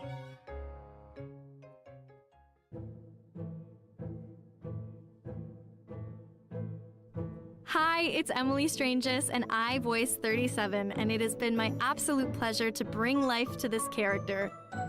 It's been such a joy to voice 37. She's full of life, full of energy, and that's the type of character I love to embody. This character has reminded me of childhood, and it's brought out so much fun and expression, and I'm just so glad I get to share it with you.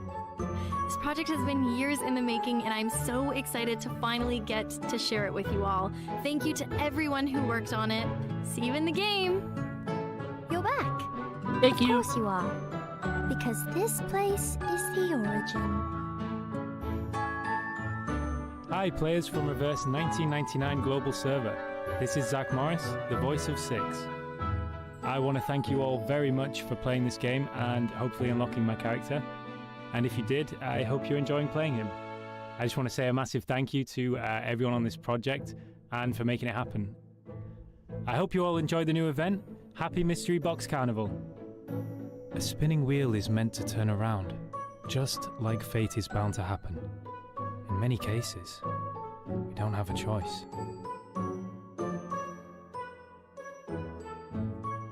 Hey everyone, I'm Ray Lim, and I voice Sonetto in the game. What I love most about her is she's hardworking and super lovely, and I actually play her in the game as well. I want to thank you all for your love and support for Reverse 1999, and I can't wait to see Sonetto's new adventure with the Timekeeper in the upcoming event. I hope you all enjoy Vertin's brand new adventure as much as I do. Order is more important than opinion. I was taught in this way.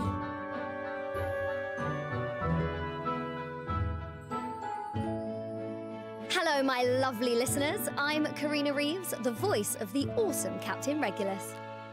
It's been such a joy to share the same special journey with Regulus and her friends, and I'm sure we're about to explore more in the upcoming new version. This brave little pirate gets to sail on the seas again and embrace her new adventure. You know how much she loves the seas, because... drift on the sea, go on a radio spree, attack all the new things forever and ever. Karina, you didn't even change your voice, girl. Hello, players. I'm Alexandra Boyagiev, the voice of Tooth Fairy. Tooth Fairy I'm mentioned. super excited to meet you all. I've had such an amazing time singing songs, hunting teeth, and consuming tooth fairies as part of a nutritious diet. No, I love Regulus. It's all fun. I cannot express how honored I am to be part of this community, and I can't wait for you to join her on her journey throughout the story. Thank you so much for playing Reverse 1999. I'll make sure to save a stash of toffees just for you. Harvest last night brings a big breakfast delight. Toof mentioned. I wasn't expecting to hear from Toof. Yeah, she sounds so different. So talented. I feel like this new version is so She full of sounds new a lot content. younger. It is. The range The new is Reverse fucking crazy. 1999 Mystery Box Carnival, The Prisoner in the Cave, will be available after February 29th. Players can then experience the latest content and gameplay for themselves. I'm really curious about the story in the new version. Can you tell me a little bit more? Pretty please. Uh-huh. I thought you'd say that. Oh, so there really is something new you haven't told us. What are you hiding? Well, are you ready? As a finale for tonight's program, check out the new animated trailer for 1.4. New trailer? Additional trailer? The what? What? It's Yo, either what? hierarchy skills we're trailer? not able to detect, or the moment we stepped onto this island. We've been trapped in way. a tremendous ritual, Oh my god, this looks so good. which means we need to find out the truth.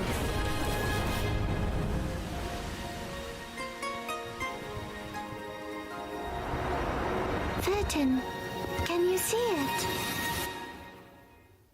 Reverse 1999 anime. OMG, can I really watch it? So cool. I've got so Is that many it? questions right now. Oh, I can't wait to visit the island. I know version 1.4 will be worth the wait. Let me clarify, Feel free they to did share not your announce an feelings in our anime. comments below. Animated Don't forget trailer. to follow this official channel. Yeah, as well this as was X just an and animated Facebook trailer. for the Animated latest trailer. information. Even though we aren't done playing, this But it program was is so drawing cool to a close. and it's new. Hope you enjoyed the TN show. didn't have that. We appreciate your continued support. Reverse 1999 will keep bringing you higher quality game content. Stay tuned for the upcoming new version, The Prisoner in the Cave. I look forward to seeing everyone again. All right. That's the end of today's program. Thanks for your support, everyone. Bye-bye. Bye-bye. Bye-bye, please. Bye-bye, please. Well, wow, what do we think? What do we think, folks? Rate the stream on a scale of 1 to 10. Can I get a W in the chat? Can I get an L in the chat? Express your opinions. I thought the stream was awesome. I thought the live stream was awesome. 9 out of 10, 10 out of 10, 10 out of 10, W. 10 out of 100? That's not very good.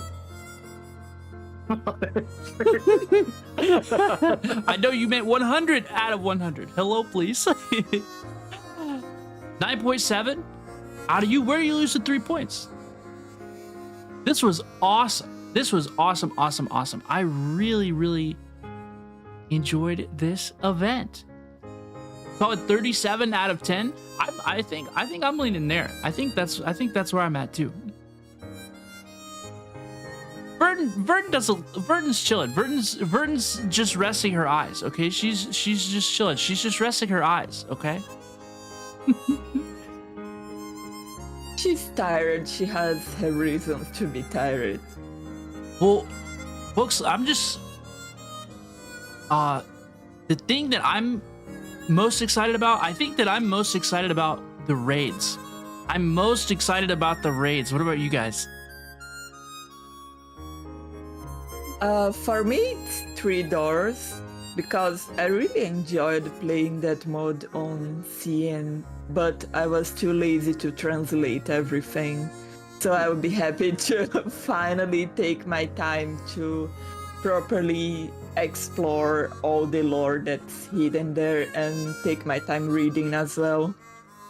Let's go. What about you, Gacha Dokoro? I'm real excited for the anecdotes because like actually being able to get an insight into some of these characters that didn't really get the limelight, like that's gonna be really cool. Like I don't know anything about Oliver Fogg, but now I'll maybe learn something about him. I think so too. I really, really am excited about that. I'm also really, really excited about. I was really pleased to get to see the developers. Wasn't that cool? Yeah. Folks, I like seeing guest cat. yeah, I'm waiting for the. See, this is where Reverse 1999 made a mistake, right? Because now I'm gonna save all my resources for the guest cat banner.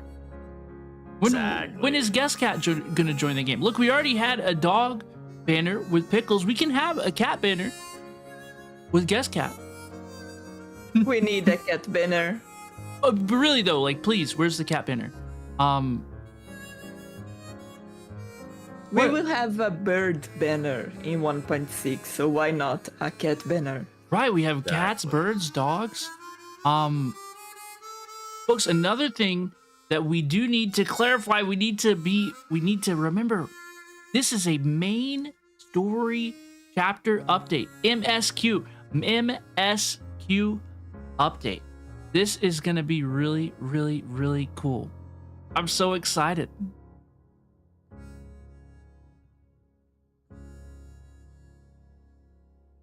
Well, no, there won't be any new 5-star character this time. There are no 5-star characters in 1.4. Folks, well, we get to choose one. That's pretty cool. Folks, I think we have had a really, really good time. The stream is not over. We are more than welcome to hang out. Folks, I think that we are going to flip back and forth through this live stream and talk about what we saw. We're going to go back and rewatch the trailer again. Hey, you don't get to see my YouTube notifications, but please, if you have any moments that we'd like to revisit, things we'd like to see again from the live stream, I think we should see it. I think we should see it. Now we can go back through and really talk about it too. Yeah, we're gonna do our best game theory impression. It's time. Game theory. I will try to avoid spoilers. That is a very, very good point. So, folks, I know that folks play on. Some folks play on CN. Some folks play on global. I think that for the purposes of this live stream today, okay, I think that we should focus on all the information that was just revealed in this trailer. We got so much new stuff, even new stuff that CN players weren't aware of, stuff that nobody was expecting. So I think we got. I agree. Let's try not to. I want to introduce. Let's try to keep it in the global family. You to the title of this program, Mystery Box Carnival. Folks, would we care to watch the full trailer again, like the full version reveal? Any specific dates for banners? They did have some specific. They did offer specific banner times. I believe that 6 is running through. I don't have one of them is March 28th. Yes, 37 is from the release on February 29 until March 28. Mm-hmm. Or March 27. I'm already getting confused by these numbers. Right? There's already too many numbers in this patch. So folks, it is really, for some of us it's really early, for some of us it's really late. Let's rewatch the trailer, and y'all just want to yap over it and just like do like our whoa, what the heck reactions. Can you share your screen in Discord so we don't have stream delay? I can, absolutely. Let's see your screen.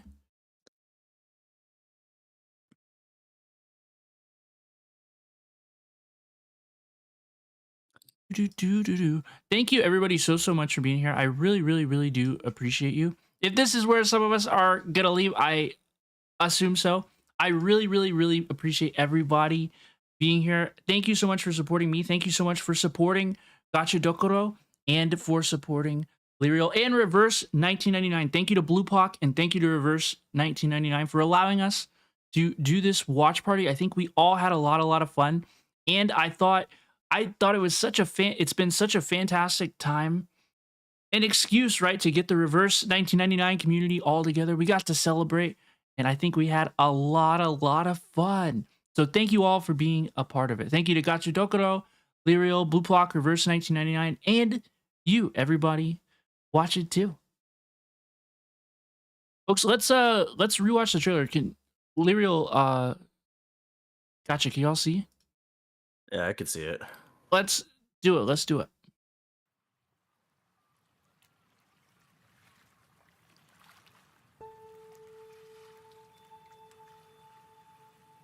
Your watch was telling the wrong time. Absolutely, folks. I'm very, very happy to Pardon have me? hosted. I've had a lot of fun.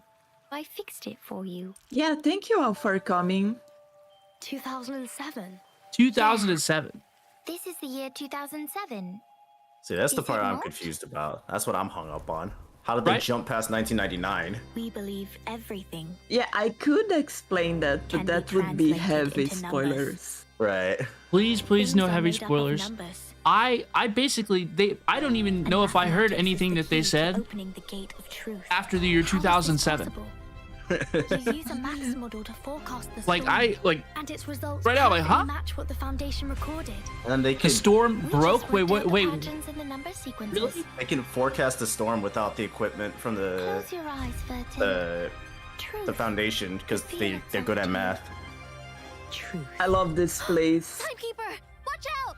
The one with the stairs and that they look like they are in some kind of void full of geometric stuff floating around.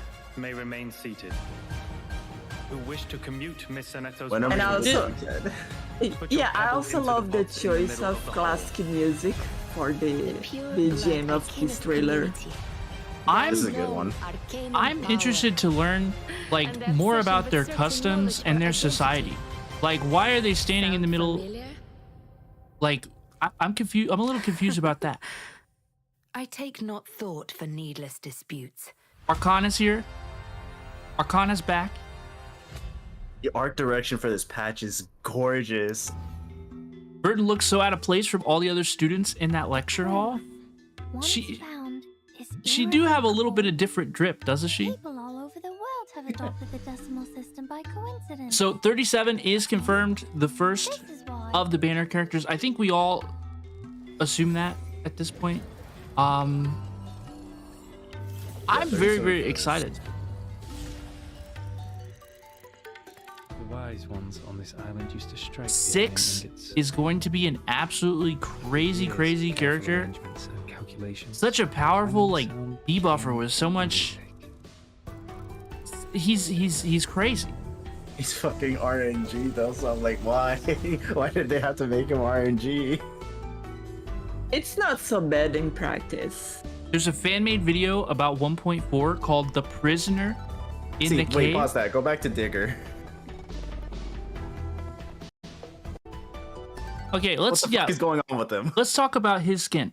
What is going on with this user's skin? Do you see this? He looks like Mimi just types screams. What the vampire doing? Okay, what the vampire doing? Okay, so Jigger's skin, I think it's my favorite from this patch. Not only because of the design, because all the other designs are also great, but for Diggers, there is so much lore hidden in this skin. Really?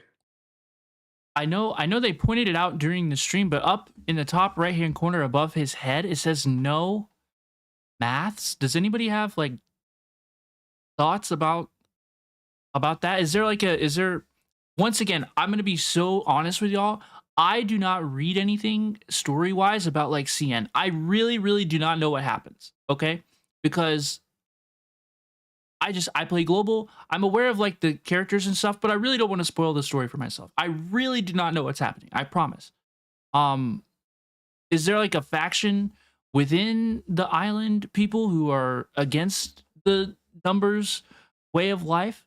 Like, does he represent them? Because right now I'm really not getting much out of this. There's oh, sorry, go on. All the handprints and stuff. I'm definitely a little bit. I'm very intrigued. You have my attention. See, my guess is like he got involved with Manus Vindicte somehow. but like I don't know how the fuck he got from 1.1 to here and like involved with Manus Vindicta or whatever. Or it could just be like fucking like just a cosmetic thing. I have no idea. But like that's my guess. But Manus Vindicta was in 1.1. They were they trying to catch Regulus? Yes. Oh, I don't remember 1.1 story. I'm gonna make our friends a little bit bigger. He does. I don't know how to describe it, right? I don't have any way to describe it. But can I zoom in? Oh, he has that like Manus Vindicta look in his eye, doesn't he? Like I can't like describe it. But doesn't he just have that like snake looking Arcana eyes? He looks dead inside. Yes. He and does. There's also the blue handprint. Yeah. The blue handprint is, they are curious, and I'm very intrigued about what this is. This is a paid skin. It is indeed. Yes, it is. And the Nomad part I can talk about because it's no spoilers that Diggers hates Matt. He doesn't seem like the math type, right? Yeah, he's an art guy, so of course he isn't very happy in the Math Island. He's just like me for real, except I'm not an art. I can't do art, but he's just like me. I hate math. He just like me for just real. like me. The three of us, we were talking about this earlier. We were talking as we were preparing and stuff, and we all like realized that we're all history and language people. Neither Gachudokuro, myself, or Lyriel, none of us identify as numbers people, so we all might feel a little out of place in this patch. He's secretly the main character of Chapter 5. Is that the real like spoiler? Is that the lore drop that he comes out of nowhere to take over Manus Vindicta and Number Island? Does Number Island have like a real name? Does it have like a place? Yes, actually I can drop some lore without giving spoilers. Okay, could you tell us a little bit about the place? Let me get you a nice backdrop. Okay, so the island featured in 1.4 is called Apeiron, and the entire society there is based on the cult of Pythagoras. So if you search on Google about the Pythagoreans, you will learn a lot about what they are talking about in this patch and in this trailer. It's a lot of mathematics stuff, and I'm not good at explaining or even understanding math, but if you just take a look at Wikipedia or any more specific article, they are there on the internet. Wait, Pythagoras has a cult? Yes, Pythagoras had a cult. The math guy who did the triangle stuff? The Pythagorean theorem? Are you telling me that the Pythagorean theorem has come back to haunt me all these years later? Yes. Oh my god, this is real. This is real. What the fuck? No! What is it? It's a squared plus b squared equals c squared? Is that it? Is that correct? Well, at least I maybe remembered it correctly. The Pythagorean cult was because of the stuff they were talking about. It was banned. Wait, what? What were they talking about? What was controversial?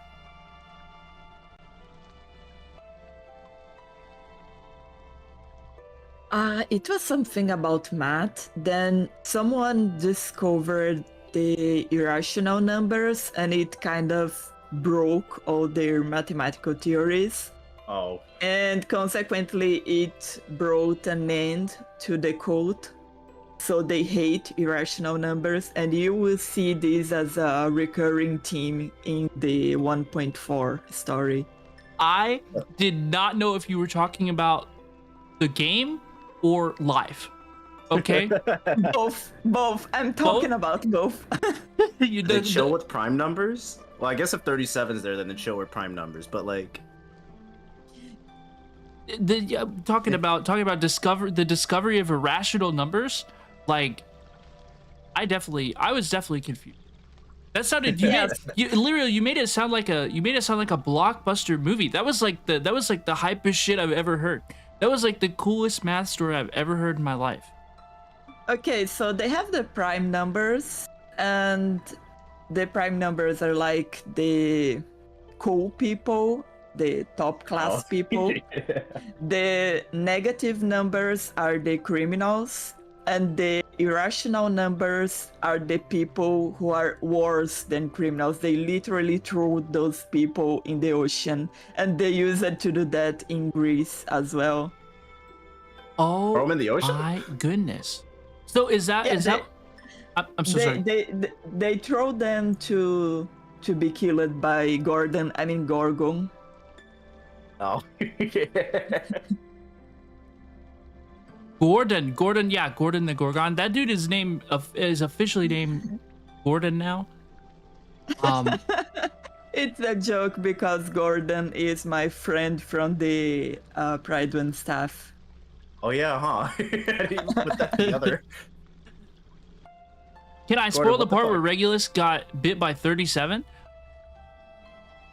I actually think I believe we shouldn't, but thank you for reminding me that we should definitely rewatch the bite. Can we rewatch the bite, folks? Where was the bite actually?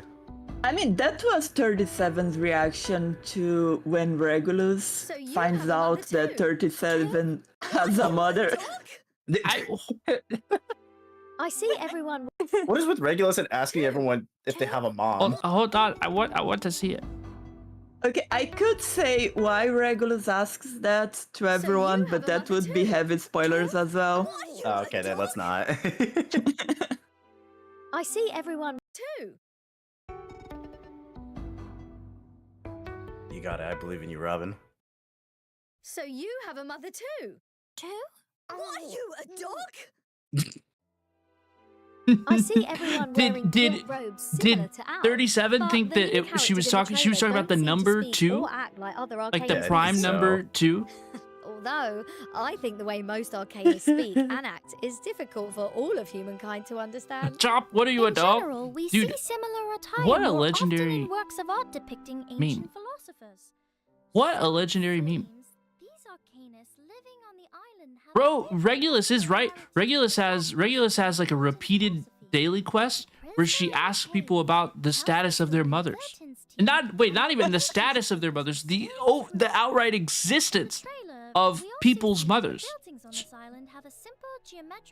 Although I think that in this time, I'm just gonna be real, I think that in this specific instance, Regulus it was probably included as a reference to the first one, right? Just so we could agree. I think it was probably a reference to the first one, which is good because it was funny. We like it. Yeah, it was a funny joke for this trailer, but I personally think that Regulus steals the spotlight for this story. I would be very welcome to see that. Regulus is one of my favorite characters in the story. So I would definitely like to see more Regulus Reverse 1999. They even name themselves after numbers. Folks, what else in the live stream would we like to look at and talk about while we have us all together? It is very, very late. For me, it is almost 6:30 a.m. I know it is almost 4:30 a.m. We got you, Dokuro. Lyriel just woke up. Good morning, Lyriel. But whatever folks we wish to talk about and look at, please let us know. We want to watch the animated trailer again. Sure, I'm down. Let's do it. 5-star selector or new mix banner? Yes, let's talk about the new. Ooh, first let's talk about the new. Well, let's do animated trailer first. And then we'll talk about the new banners. The banners.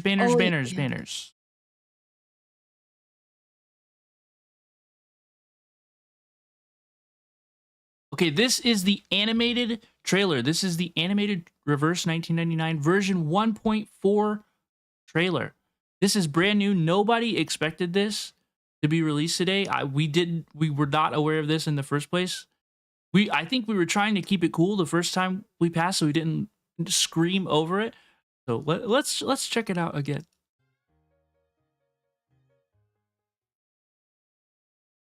I did. I stayed up. I streamed earlier too. It's either a kind of arcane Oh, that looks so pretty. It's so pretty. The moment we stepped onto this island, Do you think eventually they're just gonna make like an anime, kind of like what Arknights did? we've been trapped in a tremendous I hope ritual. so. I hope so. I'd watch the Which shit out of that. means we need to find out the truth.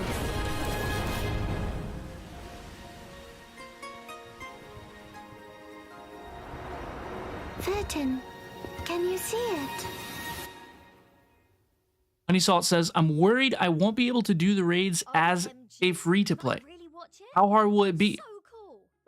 I believe that is a question maybe best answered for Lyriel, if you care to share. Let's talk about some raids. I'll find the raid gameplay. How hard do you think the raid will be able to clear as a free-to-play? Okay, so I'm free to play on CN. I'm very casual there because first, I don't have a Chinese credit card, and second, if I went hardcore both on CN and global, I would go insane and burn out of the game. So just to make it clear, I am a free-to-play casual player on CN, and I still can clear the raids just fine, because you only need 150,000 to get the SSS score, and even so, the SSS score doesn't give big difference of rewards compared to just S score, and S score you can achieve with only 600 of score. So it's not that hard to get 600, and we are going to release, I think in 1 or 2 days, we already have it ready, a very in-depth guide on Pridwen about the raids and some team suggestions and explaining the mechanics, giving some tips on how you can deal with each boss and how you can adjust your teams to deal with them. So please look forward to that. Fantastic. That is so wonderful. So I think let me try to clarify. Let me wrap it all up and clarify. The raid should not be terribly hard to clear as a free-to-play player. This is true, and we should expect more information on Pridwen soon. Yes, exactly. Perfect. I'm excited. I have a question. So you know how UTTU, you really get all the rewards at like level 20, right? Level 20 is really where you need to clear through in UTTU, right? So, and I would say, this is just my account and my experience, right? I would say that to get to stage 20 in UTTU is like a 7 out of 10 difficulty, right? Okay, like it's pretty difficult to do, but if I really like it can be difficult to do, but it's not like tremendously difficult to do.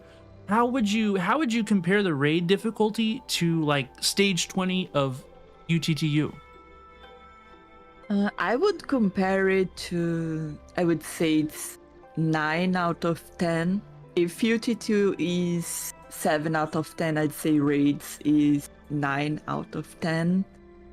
And AZN asked if the raids will take cellular activity. No, they don't require activity to play. Fantastic. And your rewards stack up throughout the days? Is there a weekly timer? Is there a daily lockout? What's the process? Yeah, you have 3 attempts per day, And like, let's say you have a score of 600 in one attempt, and then you have another with 500.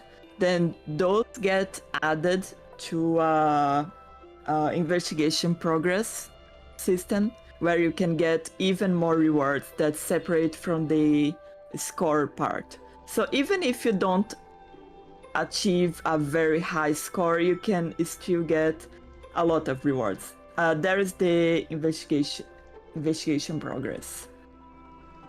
Awesome. That is so fantastic. I know that I'm looking forward to raids. I hope everybody else is too. So we use 4 players at all times. We use 4 characters at all times.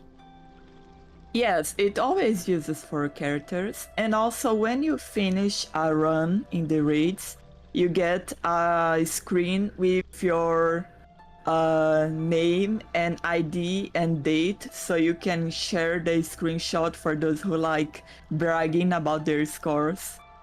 Are you talking to me, Lyriel? I'm posting my clears and stuff. I like it.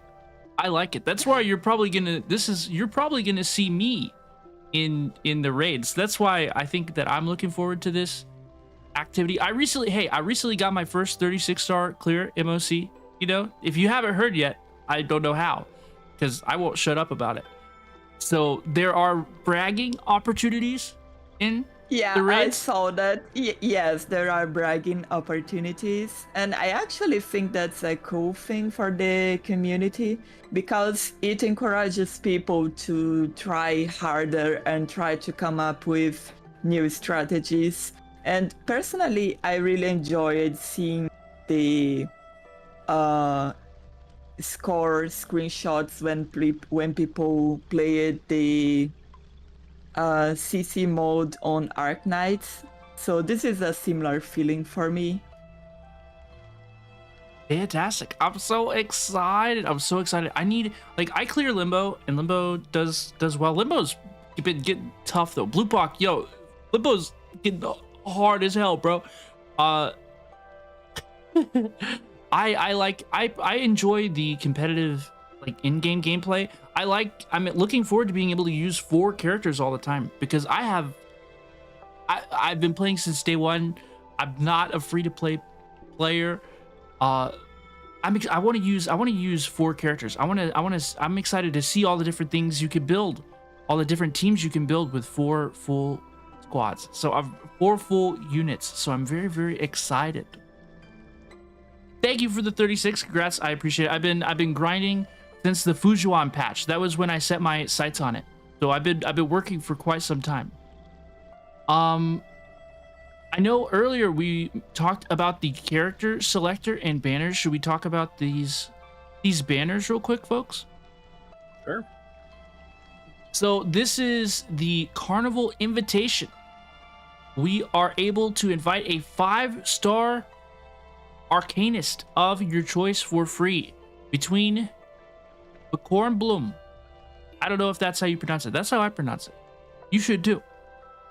Tenet, X, Baby Blue, and Balloon Party. I need to see it in the chat. Who do you want to see?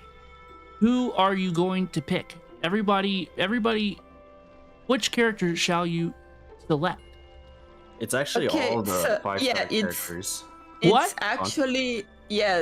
actually a free pick from all 5-star characters up to 1.1. So like, if you want diggers, if you couldn't get diggers, you can get diggers from there. As soon as you log in 1.4, there will be the pop-up, and you can choose from there which character you want. But if you don't want to choose right away, you can also save it for later. Just remember to pick someone before the patch ends. Okay, so cool. You can save it for later. And it includes all the characters, so that's very, very interesting. Who are you gonna pick? I'm only. Oh, sorry. Go on. For me, I think I'm probably gonna pick either Tenant or Satsuki because I don't have many portraits for them, and I already have all the 5 stars. Okay, that sounds like a good plan. What about you, Gacha Dokuro? Probably X or Satsuki, because those are really the only 2 that I'm missing from my box. Okay, let's go. I'm actually maxed out on Decorum Bloom. I have no more Decorum Bloom portrays. I have no need for more Decorum Bloom. I figure I'm gonna pick Balloon Party. Balloon Party still gets lots of use for me. You know, I guess with the last couple mineral limbos and stuff, like I've used Balloon Party quite a bit recently. I really don't use Tenant. I really don't use Baby Blue. The 5-star that lives on my roster is Decorum Bloom. I use her all the time, but I don't have any need for any additional portrays. So I think that I'm gonna be picking Balloon Party. Balloon Party is fantastic for raids because her counter is so useful. That makes a lot of sense. Yeah, that makes a lot of sense. I bet the raid enemies do attack a lot, right? It makes a lot of sense. Yeah, raids, they hit very hard and they hit a lot each round. Like you receive 3-4 attacks each round. So a character like Balloon Party who can reduce the damage you receive and also give counter to the entire team is very useful. Very, very cool. I see folks are talking about Charlie, grabbing a Charlie portrait. Folks, if you have the opportunity to get P3 Charlie, you absolutely should. P3 Charlie is a 6-star character. If you have P3 Charlie, I think she is rated as a 6-star character. My alt account, this is gonna sound crazy. My alt account, I have P5 Charlie. I have Dear Woman, I have Jessica on that account. I have everything. That account is stacked, right? And my number 1 DPS is P5 Charlie. And she just zaps everything. The reason you want P3 or higher Charlie is because then she gets bonus. Gets bonus damage on her attack. She doesn't have to be below 50% HP. She just has to be below 80% if you get Charlie above P3. So that's why P3 Charlie is super powerful. If you've been sleeping on P5 Charlie, you gotta pull her out because she's super powerful. If you have P5 Charlie, I mean, that's really powerful. Yeah, I have P5 Charlie as I think she's my 2nd strongest DPS. My strongest being, of course, Melania. I think, Illyrial, I bet we have pretty similar accounts. I'm also a Melania enjoyer. There's another Reverse 1999 creator. I hope you're familiar with him because I am a fan of his. Lucky Lux. Y'all know Lucky Lux. He put out information. I was watching the same information. I watch a lot of the same information that y'all do, right? He put out a guide. He's like, P2 Melania, you have to try it. You have to try it. And I'm like, it's true. It is as good as purported. My account, I think my account is just now recovering, but my main account has all the characters except for Calabauna. I miss Calabauna, which is pretty sad. Oh, she's so good and very fun to use as well. She escaped me. I lost 50-50. And then I got almost all the way up to the guarantee. And then the medicine pocket banner came out. And you know what I had to do. You know I had to pull for my medicine Pookie. Okay, here's the time limited event summon. Here's the time-limited event summon. So on this banner, this is Abundance of the Water, the first milestone. These are the only 6-star characters that are available in the banner, and you get a free daily single summon. So do we have any information that we can talk about this other than what they said? Which will be given. Yes, like probability? Chances. I know some people were asking some questions about this banner. First thing about this banner is that it doesn't share pity with the other banners. So I would only recommend this one if you don't have most of these characters. But like, if you don't have them, I would recommend this banner because all the 4 of them are fantastic.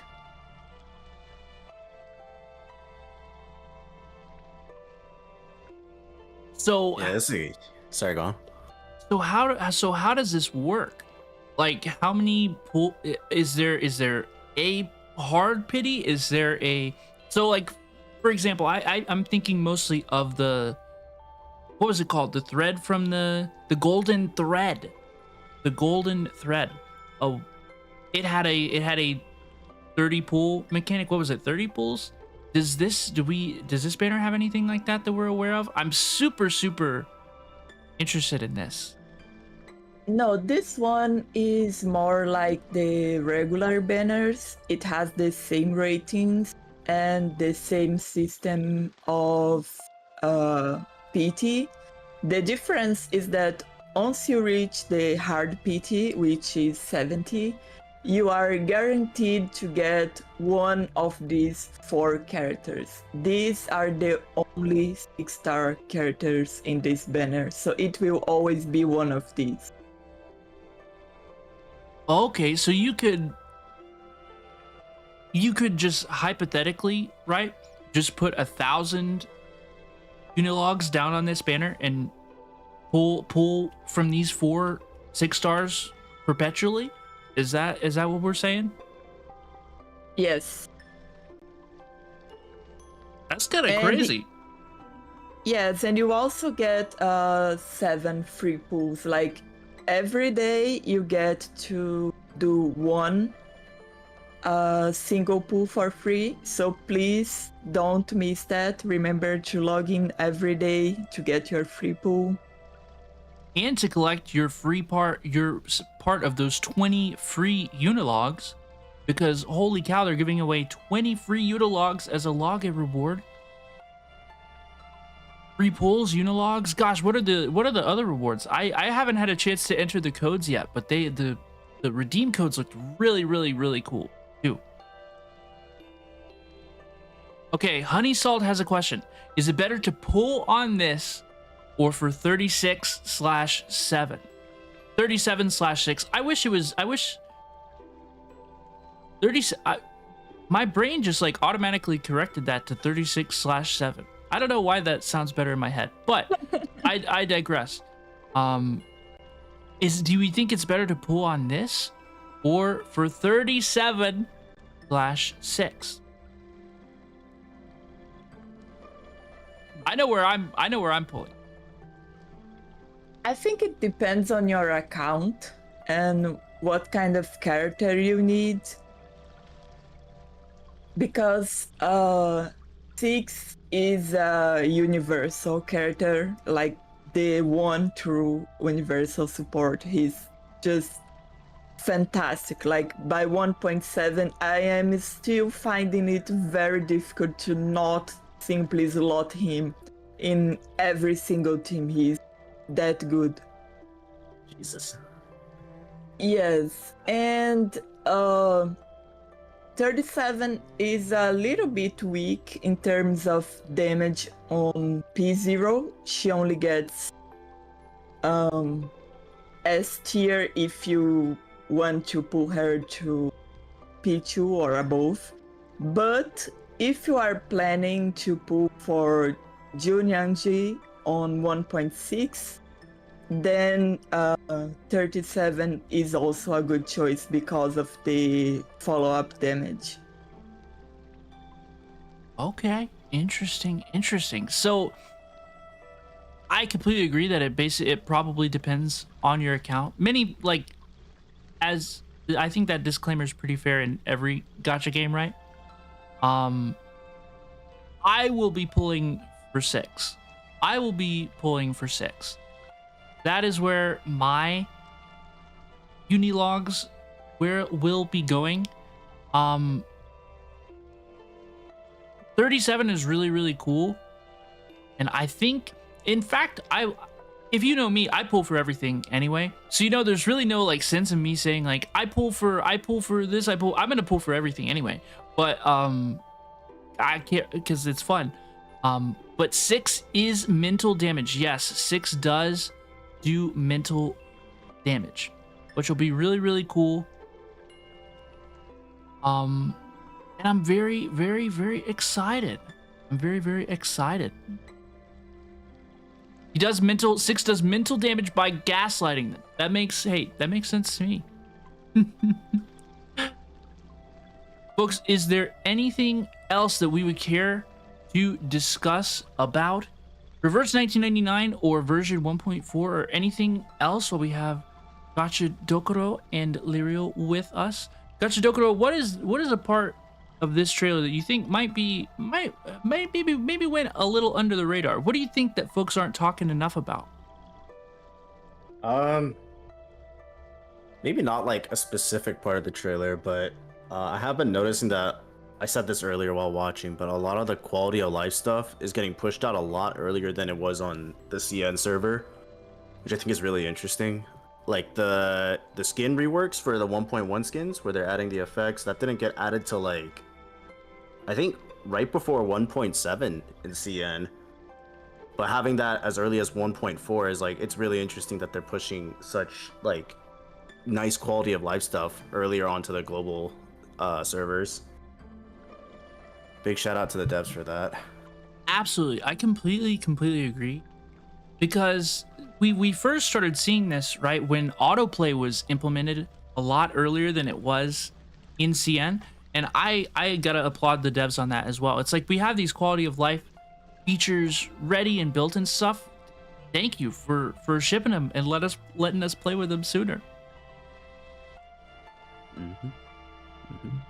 For me, the thing that went under the radar is why is nobody talking about that they're going to kill Soneto?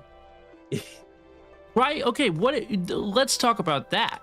Yeah. So, what crime is Soneto accused of? Why are they gonna execute Soneto? For talking during a conference, I think. Yeah, she broke the silence. She was yapping? She's being killed for yapping. That's insane. Literally, okay, here's the prison. Okay, here's what happened. She stopped, it looked like she stopped Arcana. Oh.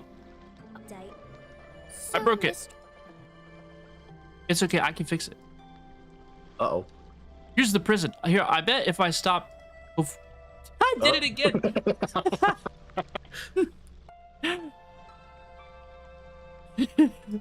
It's getting worse. And its results perfectly match what the Foundation recorded. You can do it, Robin. We just worked out the patterns in the number sequences. Close I think your it was eyes, before that. Truth reveal itself to you. I think it's... Timekeeper, watch out! Yeah. Who broke the silence? Who broke the silence? They're planning to Who was yapping? Those of you who agreed to... That's what they said. She broke the silence. Death for yapping. Death by yapping. Soneto is gonna be killed for yapping. So it looks like, so let's break it down, right? So it looks like Arcana is here at the function, doing Arcana things, looking for the evil and stuff. And here is Soneto. It looks like she wants to break up Is she attacking Arcana or what? Yeah, so who started it? Arcana wasn't really doing anything. But since she's Arcana, just by being Arcana and doing Arcana things, you don't remember Soneto kinda got jump scared and jumped on front of Vertin and cast an incantation, and that's like something you absolutely can't do inside that place and in the middle of a congress. You can just randomly cast an incantation there. Yeah, that seems a little uncouth, a little outside their norms. Honey Salt says, I don't remember who Arcana is at all. This is Arcana. She is supposedly, from what I understand so far, she's the main villain of Reverse 1999. She was there in chapter 2 with Forget Me Not, and these two were working with the stock market and stuff, the 1920s. That was all Arcana and Forget Me Not. Her and Vertin had like a weird moment where Vertin pretended like she was gonna join Manus Vindicte or something, but Arcana is back. She is here to participate in the story. Let's see what she has to say. She's just being a little goofy. I take not thought for needless disputes. I take not thought for endless disputes. I didn't get much out of that, but hopefully you did.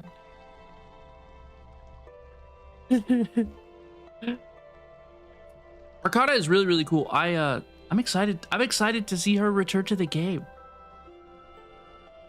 Where's Forget Me Not? Is Forget Me Not here? No, he isn't. No, Forget Me Not mentioned. Forget Me Not mentioned. He's just vibing. He's playing piano somewhere, probably. Yeah. He'll return to haunt our limbo stage soon. Okay, God, we'll see. no, We'll please. see him soon. No, right? You already have him haunting you on Limbo all the time. Why do you want him back in the story? Stop playing piano. I'm trying to beat you.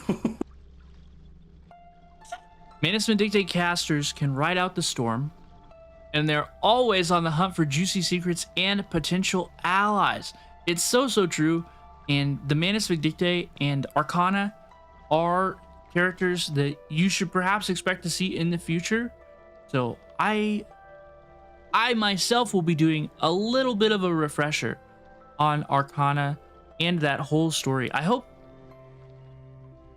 Gosh, I need to do it soon because the patch comes out next week. Yo, it comes out. It'll be out this time next week, right?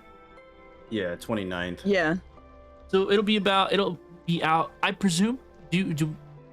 I presume there will be maintenance. I expect that Reverse 1999 version 1.4 will be available globally in about 6 days from now. I would say about 6 days from this time.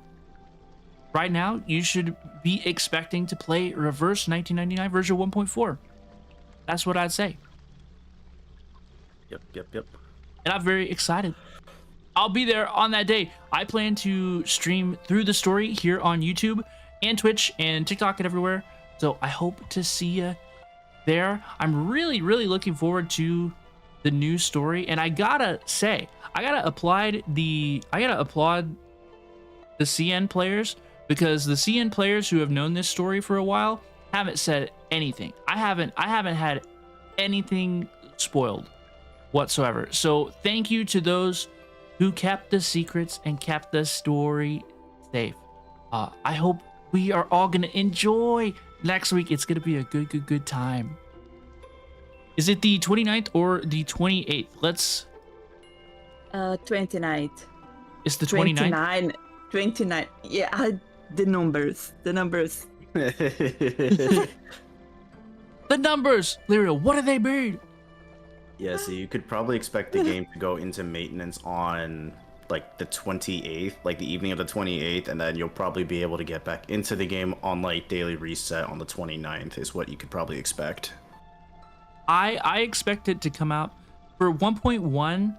It came up about 2 hours after daily reset, and for patch 1.2, it came up even quicker. So I think that expecting it to come up a little bit after daily reset, maybe, well, not a little bit, but at some point after daily reset is a wise strategy. I'm not going to be there like right at daily reset on the day that it releases. I'll probably plan to be there at least like an hour and a half maybe later. But I plan to be streaming all the story. I'm very excited. It's like 5 hours after daily reset. Oh, please go ahead. I'm sorry. I was just answering Honey Salt's question. The reverse 1999 like announcements always operate on UTC -5, so just convert that into your time zone, and you should be good to go. I don't know where in Europe, unfortunately, so I'm not gonna be much help. I don't know either. But it is after whenever they do major version updates, the servers come up a few hours after daily reset. So we're not 100% sure what time, but it should be. It'd be that morning. Remember that this is a major update because they are also adding a lot of new game modes and stuff. That's very true. Yeah, it should be a. That's actually a very good point. So perhaps it will be a hefty download, hefty maintenance. I don't know. Be prepared. I will be there on day 1, and I will be very excited. I'll be very excited. I can't wait to play. I cannot wait to play. Folks, is there anything else? I think we have time maybe for one final thing if we'd like to review something from the stream. Otherwise, I think we may begin take our rest. This has been such an absolutely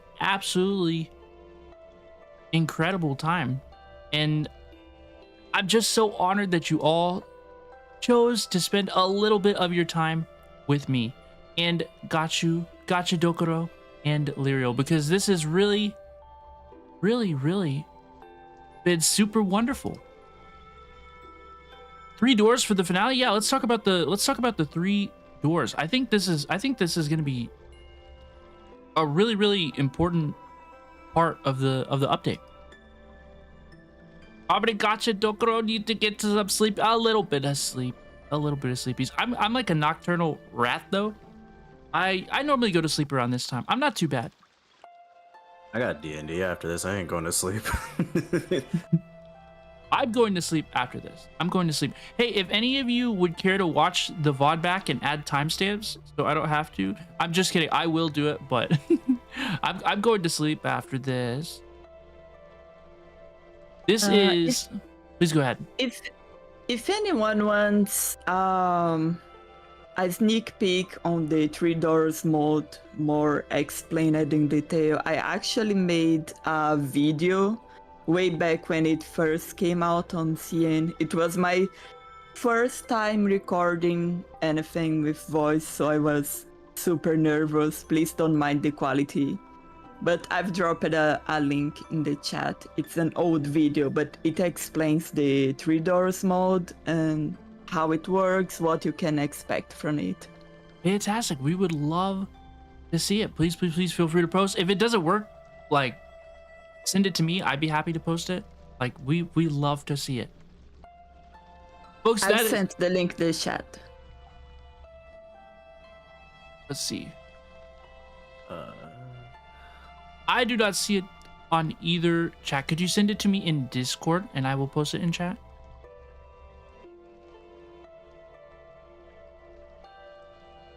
Or for that scuffed Lyrio content, I like all Lyrio content. I like it all. I have the link, folks. We have the documents. Here you are. Please make sure you check out their content. Recently, I've been posting the patch 1.3 story because I want to keep an archive of past events. So if anyone like either a player or a creator needs to refresh their minds, or if they missed their story, they can check that archive at any time. I am very, very excited for that. I think that that is a resource that I will be using quite a bit, and I'm super, super excited. Thank you so much for doing that. And aside from that, I do other content as well. I haven't been doing many guides recently. I was a little bit burned out during the 1.3 patch, so apologies for missing the Calabona guide and Shaman guide. Maybe I will do those later. But I do have in-depth 1.3 lore video in the works, as well as other surprises and collaborations in the works. Fantastic. We are so excited. We cannot wait to see what you've been up to, Lyriel. Gotcha. Dokuro, would you care to tell us about your content? Folks, I'm going to go ahead and switch us back to our main chatting screen, and let's get prepared to say bye-bye now. The three, I don't have a lot to say about the three puzzles, the three doors, but I'm very, very interested in this, and I think that, like, I love these, like, kind of slide quests and stuff. So this seems like gameplay I'm particularly interested in. And as soon as we have more information, please expect, I just know that one of us is going to make a video about it, and it'll probably be soon. Well, folks, I think this is where we're going to start to wrap it up for the day. Gotcha, Dokuro, would you care to tell us, everybody, about your content and your channel? Oh, yeah. I've got the video I was talking about in the works. Like I said, my mom's in the video, so look forward to that. Hopefully it'll be out probably early next week if I can finish. And then I do have another collab, exciting idea, coming up. And I'm probably going to start streaming soon for that collab, so look forward to that and the announcement whenever that drops. Yo, that is so fantastic. I cannot wait for more information. Folks, both Gotcha Dokuro and Lyriel are tagged in the video title. Please make sure you subscribe to them, like their content, view their content. They both have stuff that I found both of these folks organically. Okay, I watch a lot of the same Reverse 1999 content that I believe many of you do, right? And I'm very, very lucky that two of the people who make the stuff I watch have agreed to be here with me today. So thank you both. I've had a lot of fun today, and I hope you all have too. Bye-bye, please. I hope we had fun. I thought it was a good time. Folks, I'm Robin Osiria, the Shinobi streamer and variety VTuber. I play a bunch of different gacha games, not just Reverse 1999. I also play Honkai Star Rail, and I recently begun Genshin Impact for the very first time. I just published my first major Genshin Impact video. It's about 17 minutes long, and it features our first full day in Genshin Impact. So if you have any desire for old nostalgia or anything, I highly, I would really appreciate it if you would consider checking it out. I'm very proud of it. I thought it was funny, and I can't wait to do more in the future. Moving forward, I think that I will continue to cover Reverse 1999, Honkai Star Rail, and Genshin Impact. I think those are my three main games that you can expect to see from me and my content on this channel. I love Reverse 1999. I was excited for it. before I played it or before I got to know any members of the content creator community or the overall Reverse 1999 community, and it's truly been such an honor and a pleasure to participate. So thank you all for having me. Okay? I really appreciate everybody who is here. Can we get one more round of applause and congratulations for Gacha Dokuro and Lyriel? Thank you both so much for joining me. Your presence and your knowledge improved the quality of this watch party so much. So thank you so much for being here. Thank you for having us, and hopefully we can do this again sometime. This was fun. I hope we can do this again sometime. It was very fun. I agree. Thank you all for having me. Absolutely. Well, thank you all. I really appreciate you. Goodbye to Anubis the Goddess, CB Rana, A Bar of Soap, Chompsticks, Honey Salts, Matt, and more. Anybody who's lurking, listening, and enjoyed, I really appreciate you. And I hope you have a good day. Reverse 1999 releases. Reverse 1999 version 1.4 releases Thursday, February 29th. Is that correct? Is it the 29th? It's a Thursday. Reverse stuff comes out on Thursday. That's right. It is the 29th. So Reverse 1999 version 1.4, the new main story quest, new characters 36, 37, and 6. I'm going to do that forever. And more will be arriving next Thursday, February 29th, 2024. That's too many numbers. Let's get out of here and not think of numbers anymore until patch day. Ars Lovely. I can't. Go ahead. I have to update the database, so I will have to think about numbers the entire week. Yay. Well, I do not envy you. I will try not to think about numbers, and I will have a nice rest, okay? Thank you so much for the fun. Tom Stink says, our lovely Gacha VTuber, our Skelly memer dude, and our resident CN Intel, our knowledge expert, Lyriel. Thank you both so much again, once again, and thank you to everybody who watched and joined. I really appreciate you.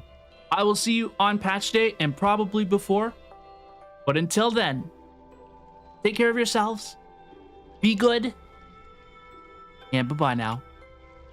Bye-bye, please. Bye-bye, please. Bye-bye, please.